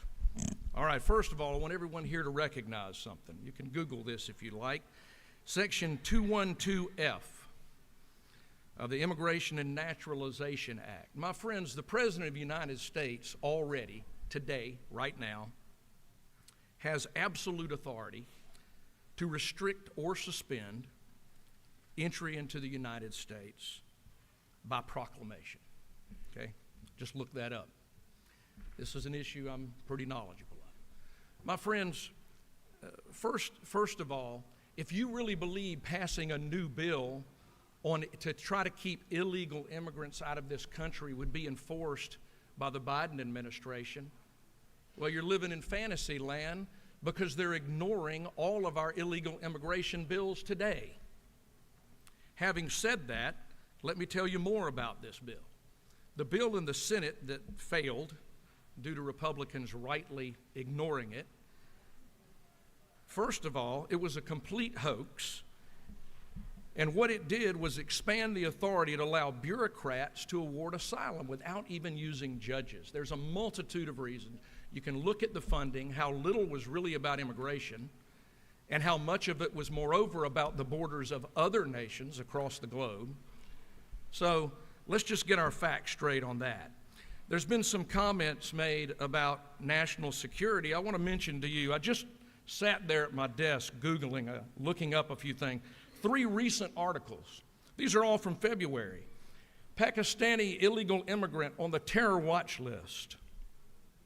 Make sure I can read this. Given free day of release in U.S. That's February 9. Feds nab Afghan illegal immigrant on terror watch list, February 13. Illegal immigrant admits past terrorism ties after crossing border, memo shows. That's February 8th. My friends, this is an issue of national security. It's an issue of public safety. This is a real issue. Listen, I heard some conversation in here where we oftentimes misuse the language. The topic here today is illegal aliens. It is not immigrants. Okay, there's a huge difference. Immigrants do not require amnesty. And so immigrants are not the conversation today. The topic is illegal immigration, illegal aliens. So, you know, we talk a lot in this chamber about human trafficking, right? We pass a lot of bills. We talk about human trafficking. We talk about fentanyl, 100,000 deaths a year from fentanyl. We talk a lot about that. But it seems like we don't care that almost all of that fentanyl is coming across the border. Human trafficking, how much of that is coming across the border? A great deal of it. We talk about crime. I mentioned to you about 3 weeks in here, the almost 1,600 criminal aliens with ICE detainers alone. That doesn't mention, that's not all of them, just those at ICE detainers in the Georgia correctional system for violent crimes. We talk about housing in here. We talk about housing, workforce housing all the time, don't we? And yet 10 million people have been allowed to move into the country illegally. How does that affect housing? We talk about all these things that are important to the people we actually were elected to represent. And we don't recognize, shame on us if we don't recognize how this issue today affects those people that we represent. Mr. Speaker, I've heard a lot today. I'm going to leave it at that. I mentioned the other day 67% decrease in deportations of criminal aliens by the Biden administration. I've heard my friends on the other side today talk about how important it is that they deal with border security in this country, and there's not a person in this room, not one, not a person in this state, not a person in this country that believes that is true. The first thing this president did when he took office was make that border less secure, and everybody knows it. Thank you, Mr. Speaker. I yield the well. Gentlemen, yielded the well. Representative Hilton is recognized to speak to the bill.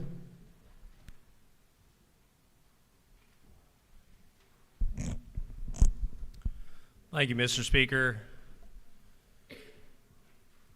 Let's make no mistake, there is a humanitarian crisis at our southern border right now.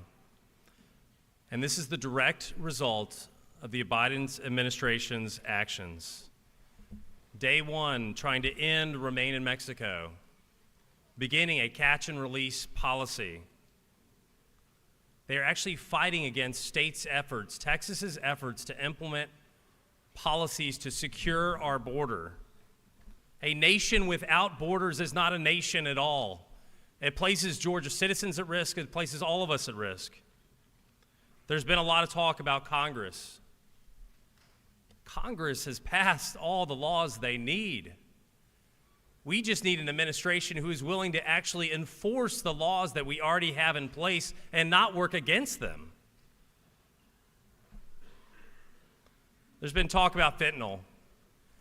1,500 Americans die every single week from fentanyl overdose, and that's getting worse and worse under the Biden administration.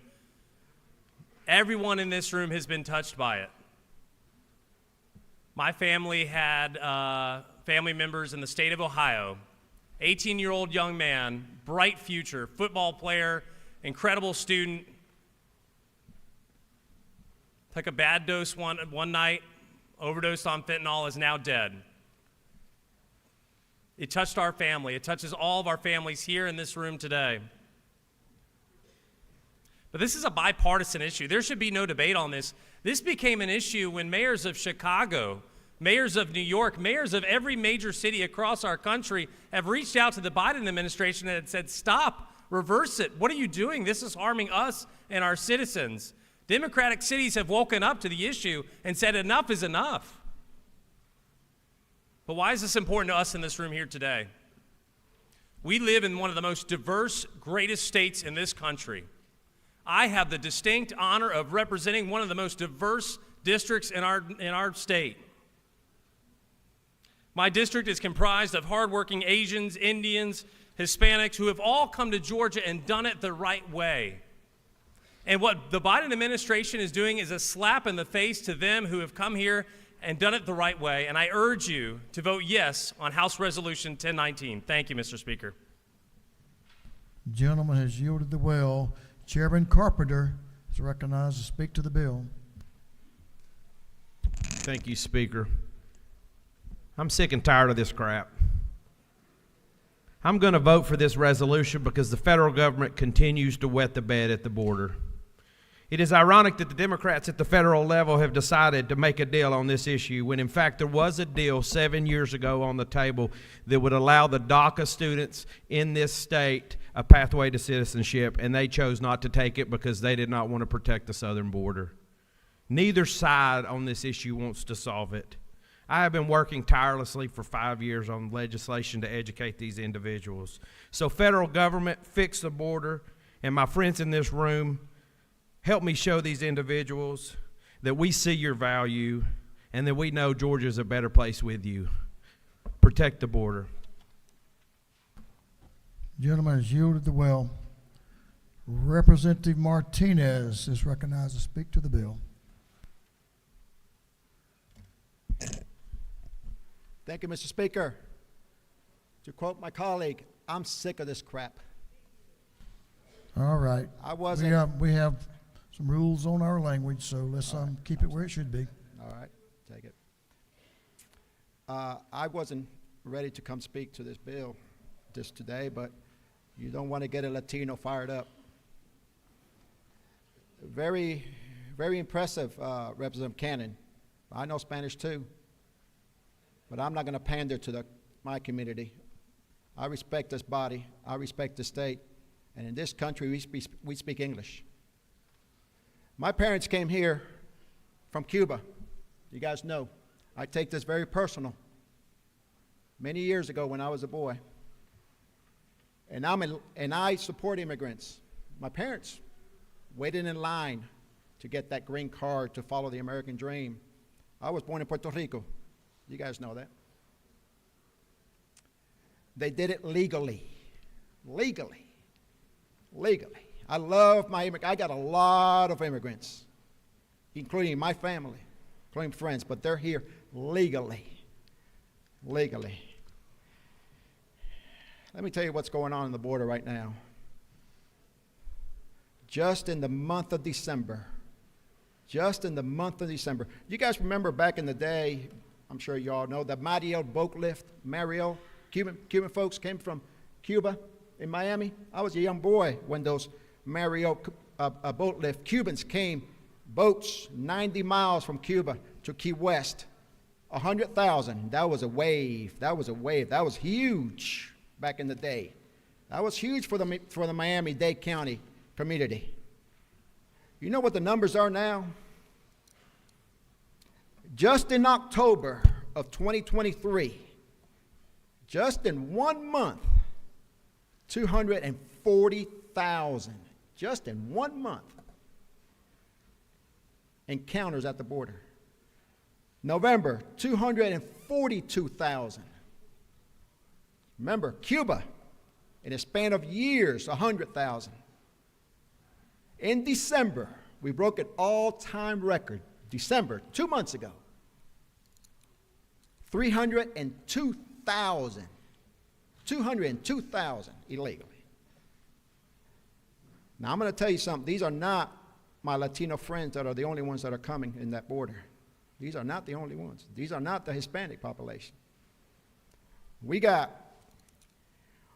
in 2023, we got 24,000 overall encounters coming from China. Coming from China. 21,000 of those, 21,000 of the 24 are single adults. They're not little kids, they're not moms. Those are single adults that are coming. So far this year, we got 2 months into 2024, 9,000 overall encounters from China, just China alone, 9,000. Out of those, 8,000 are single adults. I wonder what they're up to. I wonder what those single adults from China are up to. We don't know. We can only guess. But those are encounters where they're not being checked.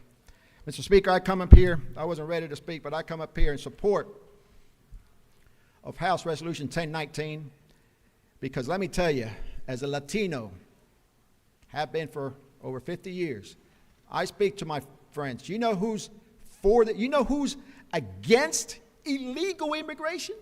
You know who's against illegal? Hispanic community, my people. Because like my parents, they waited in line. They did it the right way. They did it the right way. They don't like somebody just all of a sudden skipping the line. How would you like it if you're standing in the lunch line and you stood there for about an hour and all of a sudden somebody cuts in front of you? You have an attitude, wouldn't you? Well, that's how Hispanics feel. The ones that came here legally and they follow the laws. This is a country of laws. If we don't obey our laws, we're done. With that, Mr. Speaker, I yield the well. Thank you. Gentleman has yielded the well. I'll remind all members, every one of us, I did not think the gentleman's comment was disrespectful, but the rules of this House require us not to call a member of this House by name. And I expect the members of this House to comply with the rules of etiquette in this House. We debate these very strong, we all have very strong feelings about issues that come before us. So I'll ask every member of this House to comply with those rules as we go through the next 20 days of this session. Or, since we're all on notice, your time at the well will be suspended. Fair enough? We do have a minority report. But first, is there any objection to the previous question being ordered? Chair hears none. The previous question is ordered. Now we have a minority report. Whip Park, you have up to 30 minutes to present your 20 minutes. Oh, I was giving you extra 10 minutes there. Man, I like you a lot, but you're only getting 20. You have 20 minutes to present the minority report. Whip Park. Thank you, Mr. Speaker. Colleagues, I will apologize ahead of time for some of how my remarks may come across. This is ridiculous. What a waste of time that we are on Legislative Day 20 debating a resolution, the main point of which is to condemn our current president on lines 39 and 40. What a shame that this is the priority of the majority party, essentially because the governor, I hear, is having a press conference at 3 o'clock today and wants us to do his will and furthering his politics as opposed to addressing the real challenges that Georgians face today. Now, as I had asked in my first question to the sponsor of this bill, is it not hypocritical to say that there is this huge problem at our southern border, and yet at the same time prevent any sort of real bipartisan action in Congress to send billions of dollars for enforcement purposes because the twice impeached President Donald Trump commanded the Republican Party to do his bidding? You know, for me, growing up in Georgia, I had a lot of family members who are Republican, but not today's Republican Party. This issue is yet another reminder that today's Republican Party, that there does not seem to be patriots, that there does not seem to be men and women of courage willing to stand up to a dictator to do what's best for this country, to do what's best for America and protect our southern border. Just like Republicans spewed lies about Democrats not caring about public safety, lies about how we all want to defund the police. Yet again, more lies, and that Democrats don't care about the southern border, that Democrats want to invite illegal immigration when there are physical actions taken yet ignored clearly by members here in this body, by talking heads out in the media, because they want to put politics and the pursuit of power before the best interest of Americans.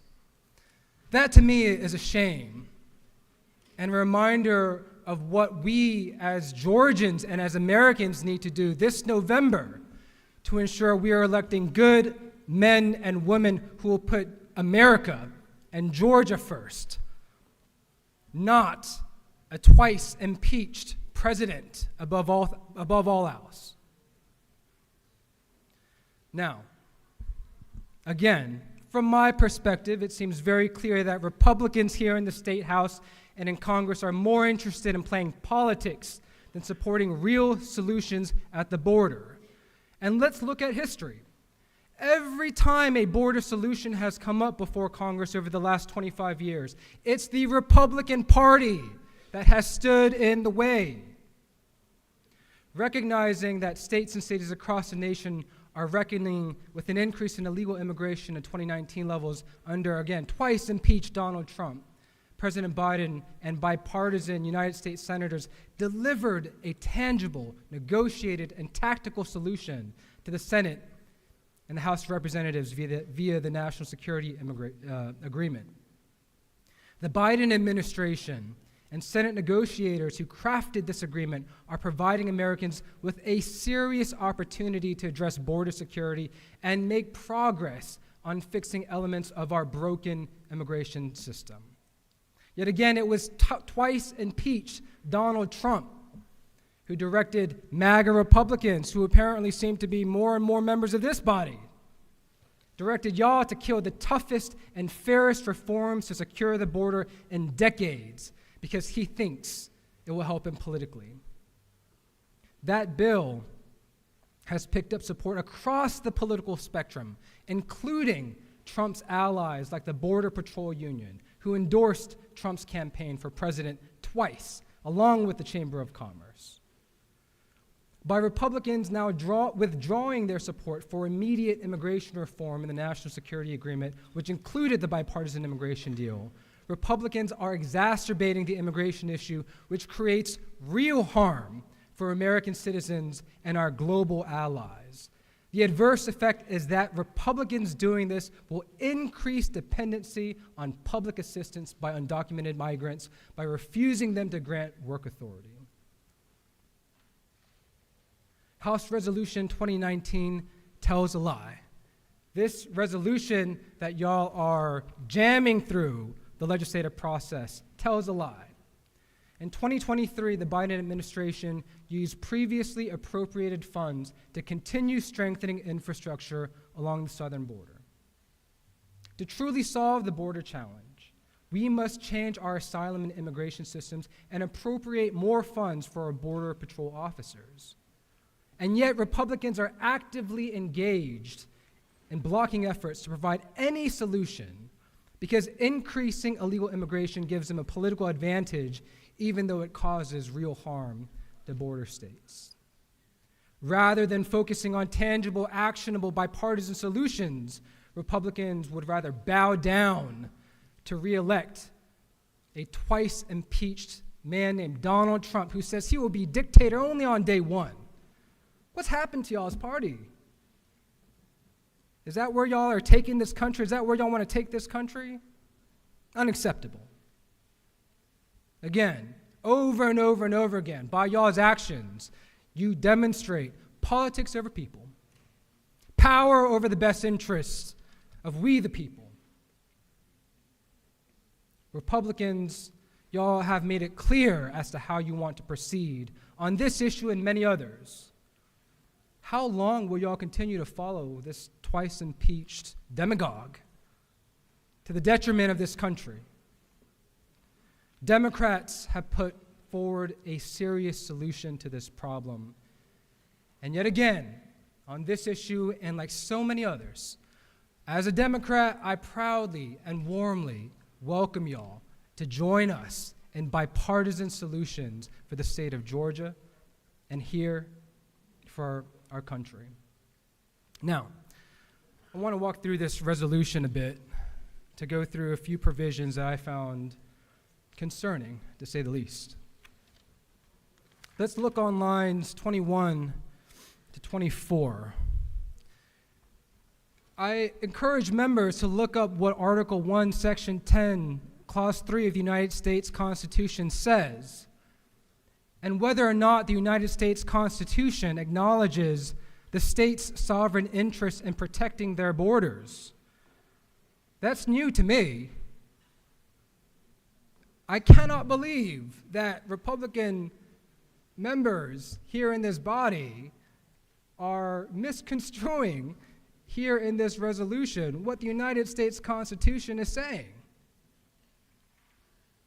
The state of Texas has declared an invasion, and it's invoked its constitutional authority to defend and protect itself. For me, that's reminiscent of secession, of the former Confederacy. You don't like what the federal government's doing, so y'all are going to do whatever it is that y'all want. Now, as Georgia being a part of the former Confederacy, I hope today's Republican Party that controls this entire state and all three branches of government isn't manifesting a new Confederacy that is engaged in efforts that the former Confederacy engaged in. Again, we have a federalist system of government in which states and our federal government should be working in cooperation for the best interest of our country, not to politicize critically important issues along with the safety of American lives that are at issue here. Now, in this resolution, it mentions Operation Lone Star, in which I'm sure that the members here in this body who vote yes support that operation, this Operation Lone Star. Let's take a look at what this Operation Lone Star does. Operation Lone Star is causing massive human rights violations. Whether you want to call them immigrants or aliens, these are people. How many times do I hear from members in this body about Jesus, about loving your neighbor, and yet in a heartbeat for political gain, you will dehumanize people, treat them worse than animals in this Operation Lone Star, denying water to people. inhumane traps, pregnant women having miscarriages, 5 people drowned in a week in the name of border security. Separating families. Is that what today's Republican Party is all about? Separating families in the name of border security? Is that what y'all think will make America great? Let's talk about fentanyl. Did y'all know that only 10% of fentanyl is actually coming through Texas? 10%. Whereas 90% is coming from other states. I agree with my Republican friends on the other side of the aisle. I look forward to doing everything possible to stop the flow of fentanyl. But let's not misconstrue the facts for political gain. Let's take real action to address these issues for the benefit of those we serve. Now, I remain increasingly alarmed, as demonstrated by this bill, along with other pieces of legislation that have been introduced and are being heard in committee, that demonstrate xenophobia, a hostility to immigrants, a hostility to refugees and asylum seekers. Are y'all all talk and no action when it comes to your faith?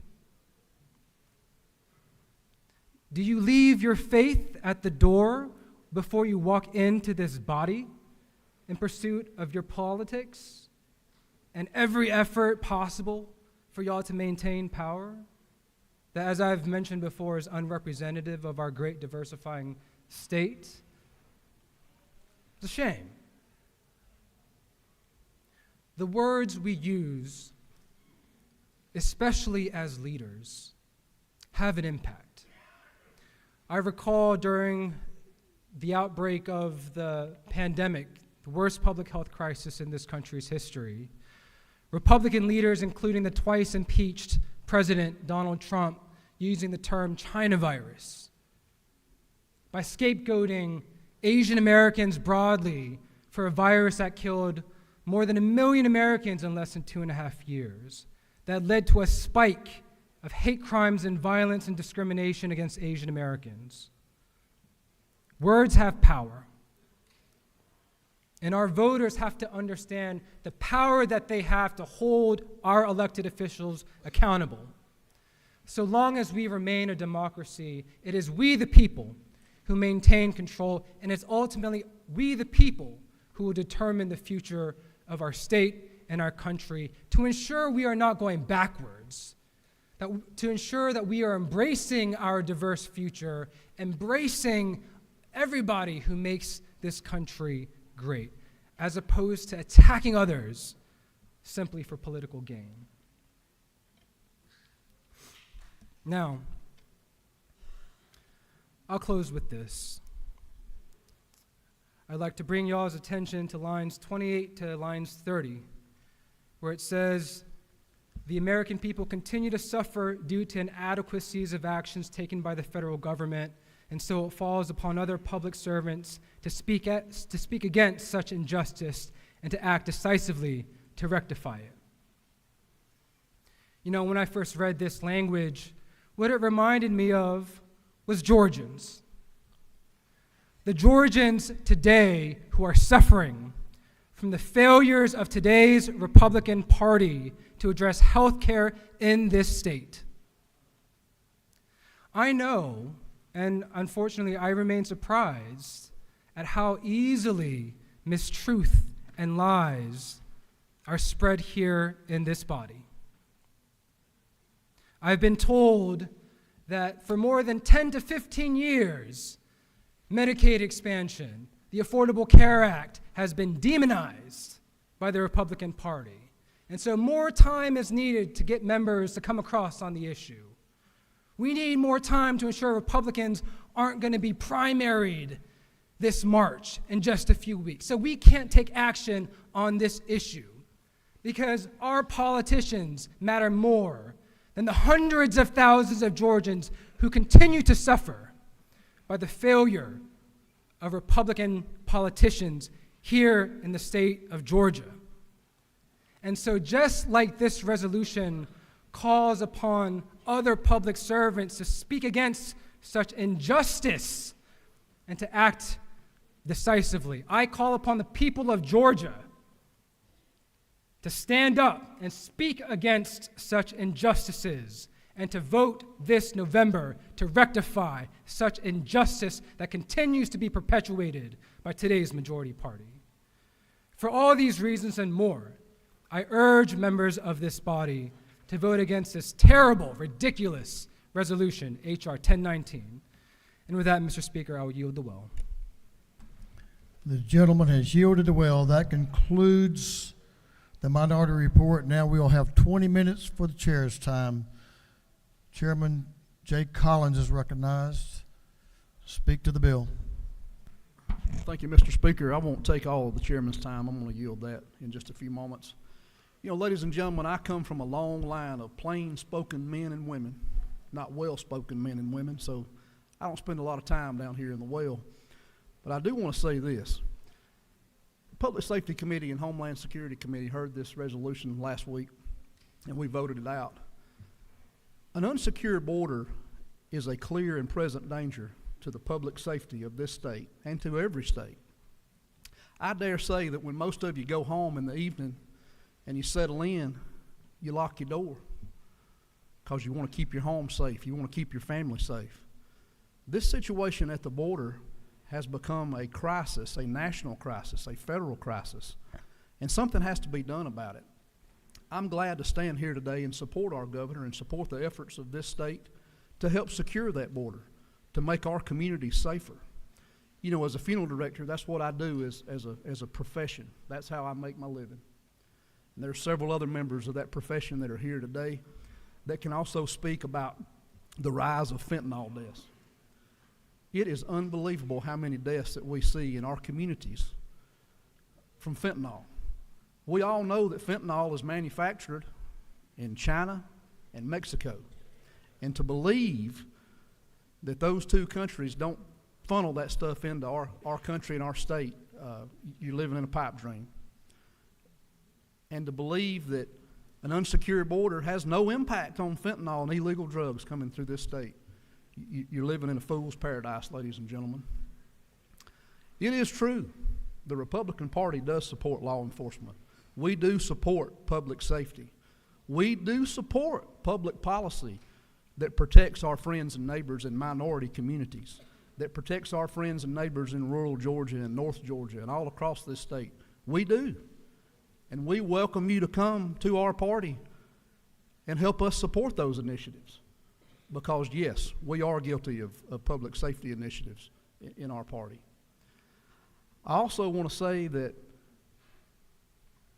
if we all got up today, we walked down the sidewalk here and walked a few blocks over to the federal courtroom, the Russell Federal Building. You know, before we get in that federal building, we would be scanned. We may have to produce an ID if we went into certain areas. We're checked for weapons. We're checked for drugs. That's a federal piece of property. But if you want to walk across our border at any time, just simply walk across. We're not vetting these people. We're not taking any kind of action to make sure that organized crime is not coming across the border. We know it is. All this resolution is doing is simply supporting our governor in his efforts to secure our border. My friend from the coast, Representative Petrie, was right when he said his remarks earlier. Before I yield the balance of my time, I do want to quote a president who I thought did a heck of a good job when he was in office. He said, "We must say no to illegal immigration so we can continue to say yes to legal immigration." That was President Bill Clinton. Mr. Speaker, I yield the balance of my time to the author of the bill, of the resolution. The gentleman has yielded the well. Chairman Saines is recognized to speak to the bill. Thank you, Mr. Speaker. Thank you, my dear colleagues. A colleague, a couple of speakers earlier ago, was speaking a different language, but it wasn't Spanish, It was liberal lunacy enclosed, trying to elevate the prejudice that is encapsulated within the current policies highlighted by the minority party. A right to life without prosecution was one of the comments. And that is true. Every human, every citizen in this nation has a right to life. And there's no further detractor of life than the 1,000 immigrants who have lost that life in the dangerous plea to cross illegally our southern border. And they did so because the false narrative instituted by the party in charge at a federal level that there is hope that is not there.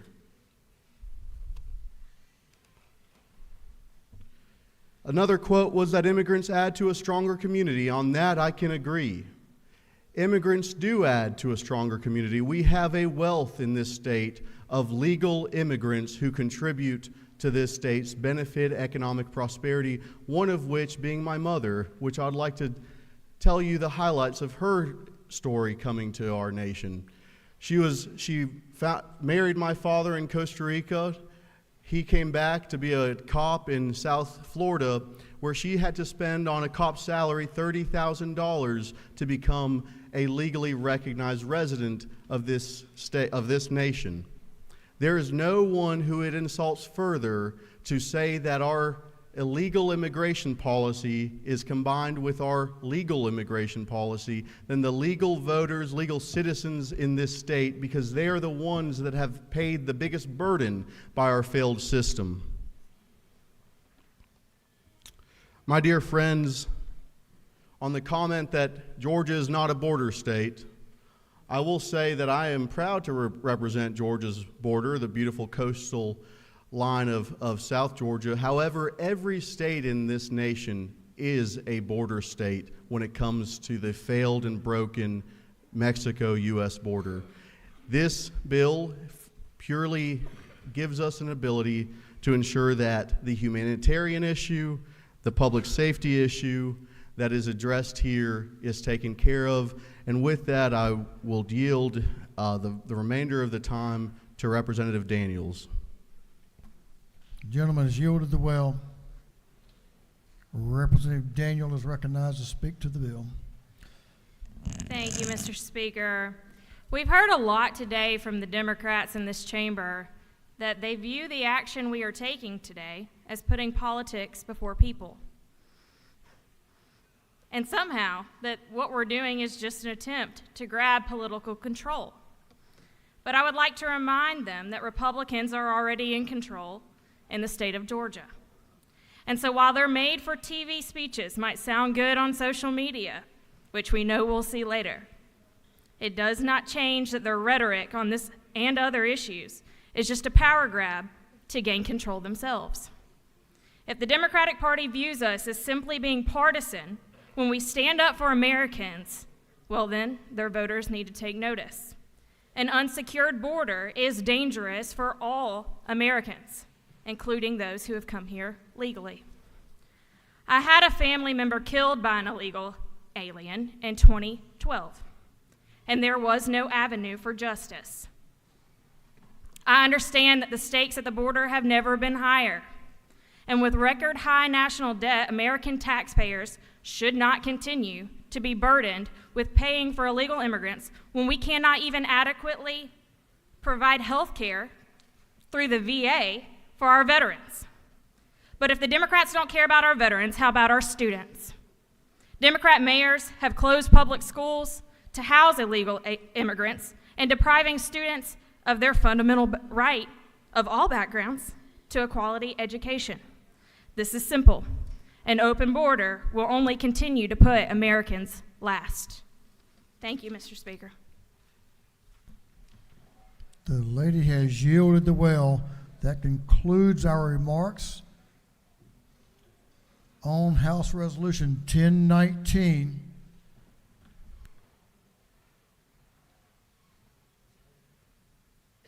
Is there an objection to agreeing to the report of the committee, which was favorable to the adoption of the bill? Chair hears none. The report of the committee is agreed to. Shall this resolution now be adopted? All in favor of the adoption of the resolution will vote yes. All those opposed will vote no, and the clerk will unlock the machine.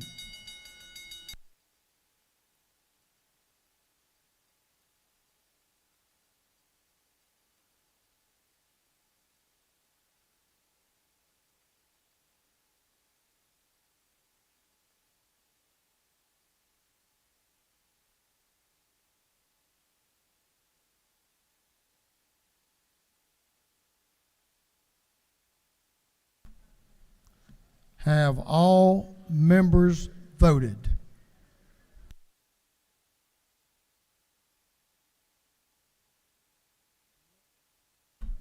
For what purpose does Chairman Chokus rise? Parliamentary inquiry. State your inquiry. Yes, sir, Mr. Speaker. Isn't it true that all this talk about the closing of the borders is, well, speaking as of my grandparents were immigrants to this country, and we have many people in this chamber who have immigrated from other countries, and they need to look at the record of those countries as far as immigration. I don't think that there's another country in the world and that allows an open border to this degree. And I can speak as, and my ancestral home is Greece. It has closed borders. Most of the borders, or if not all the borders in Europe, have closed borders. Is this an inquiry or a speech?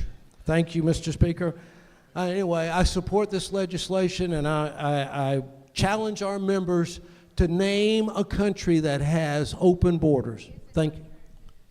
Good inquiry, and I agree. Chairman Bonner, for what purpose do you rise? Parliamentary inquiry. State your inquiry.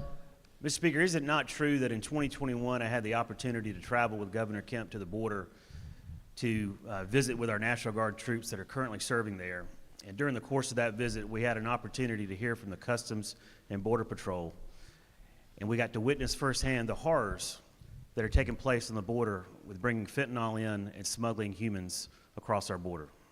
I'm sure the gentleman knows what he speaks. He's a proud member of the Guard, and I know he's traveled to that border as well. For what purpose does Representative Gamble rise? Parliamentary inquiry. State your inquiry. Is it not true that according to the Daily Signal, more have been caught illegally crossing the southern border in 1 year of the Biden presidency than the entire Trump presidency? I don't know anything about Daily Signal, but I'm sure the gentleman believes that. For what purpose does Representative Maynor rise? Parliamentary inquiry, Mr. Speaker. State your inquiry. Is it not true that yesterday I presented in the Education Committee House Bill 127 that supported legal immigrant children to have interpretation services in their IEP programs? I remember hearing mention of that, so I'm sure the lady's correct. Is it further true, Mr. Speaker? Parliamentary inquiry. State your inquiry.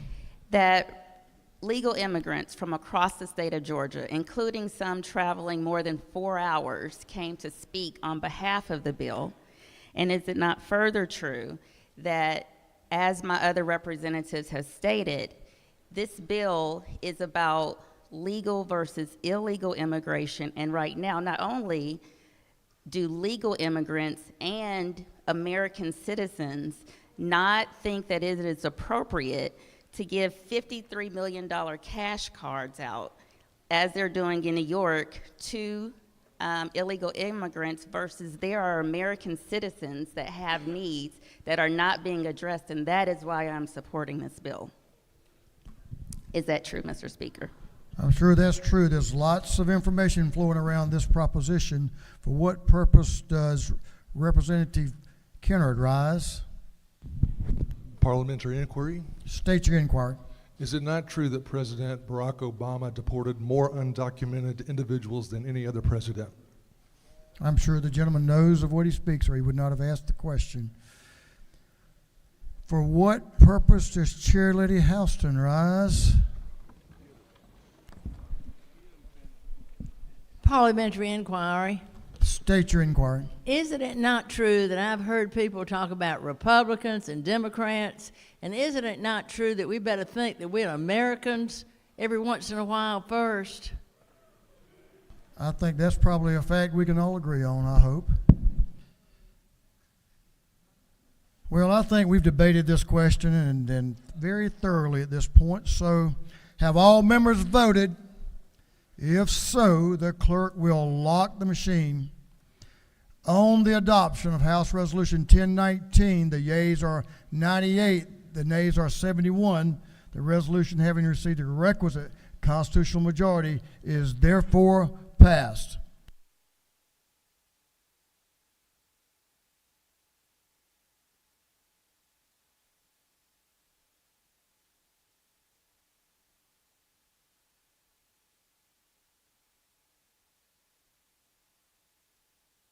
For what purpose does Representative Wilkerson rise? In accordance with House Rule 143, I'd like to ask for reconsideration on the next legislative day.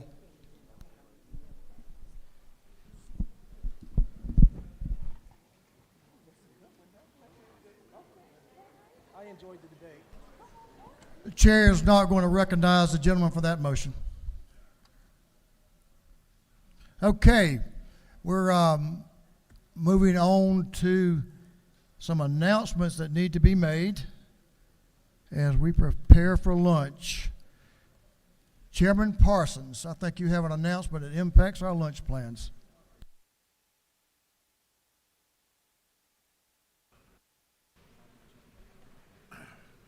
Thank you, Speaker. Give the gentleman your attention, please. We have a EUT, Energy Utilities and Communications Committee meeting scheduled for 3. I don't know how this will impact it. It is scheduled for 3, but if we're late, there's a committee in there before us, and I've asked them or tell them they can run late if they need to. But we're scheduled for 3, and as shortly thereafter as possible. Energy Utilities and Telecommunications. We do have a bill in there that we need to look at. Thank you.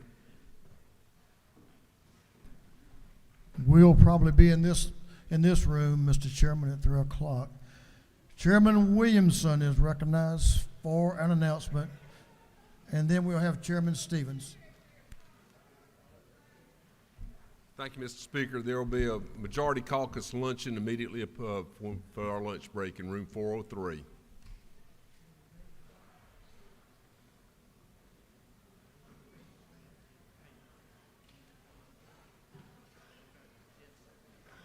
Chairman Stevens is recognized for an announcement.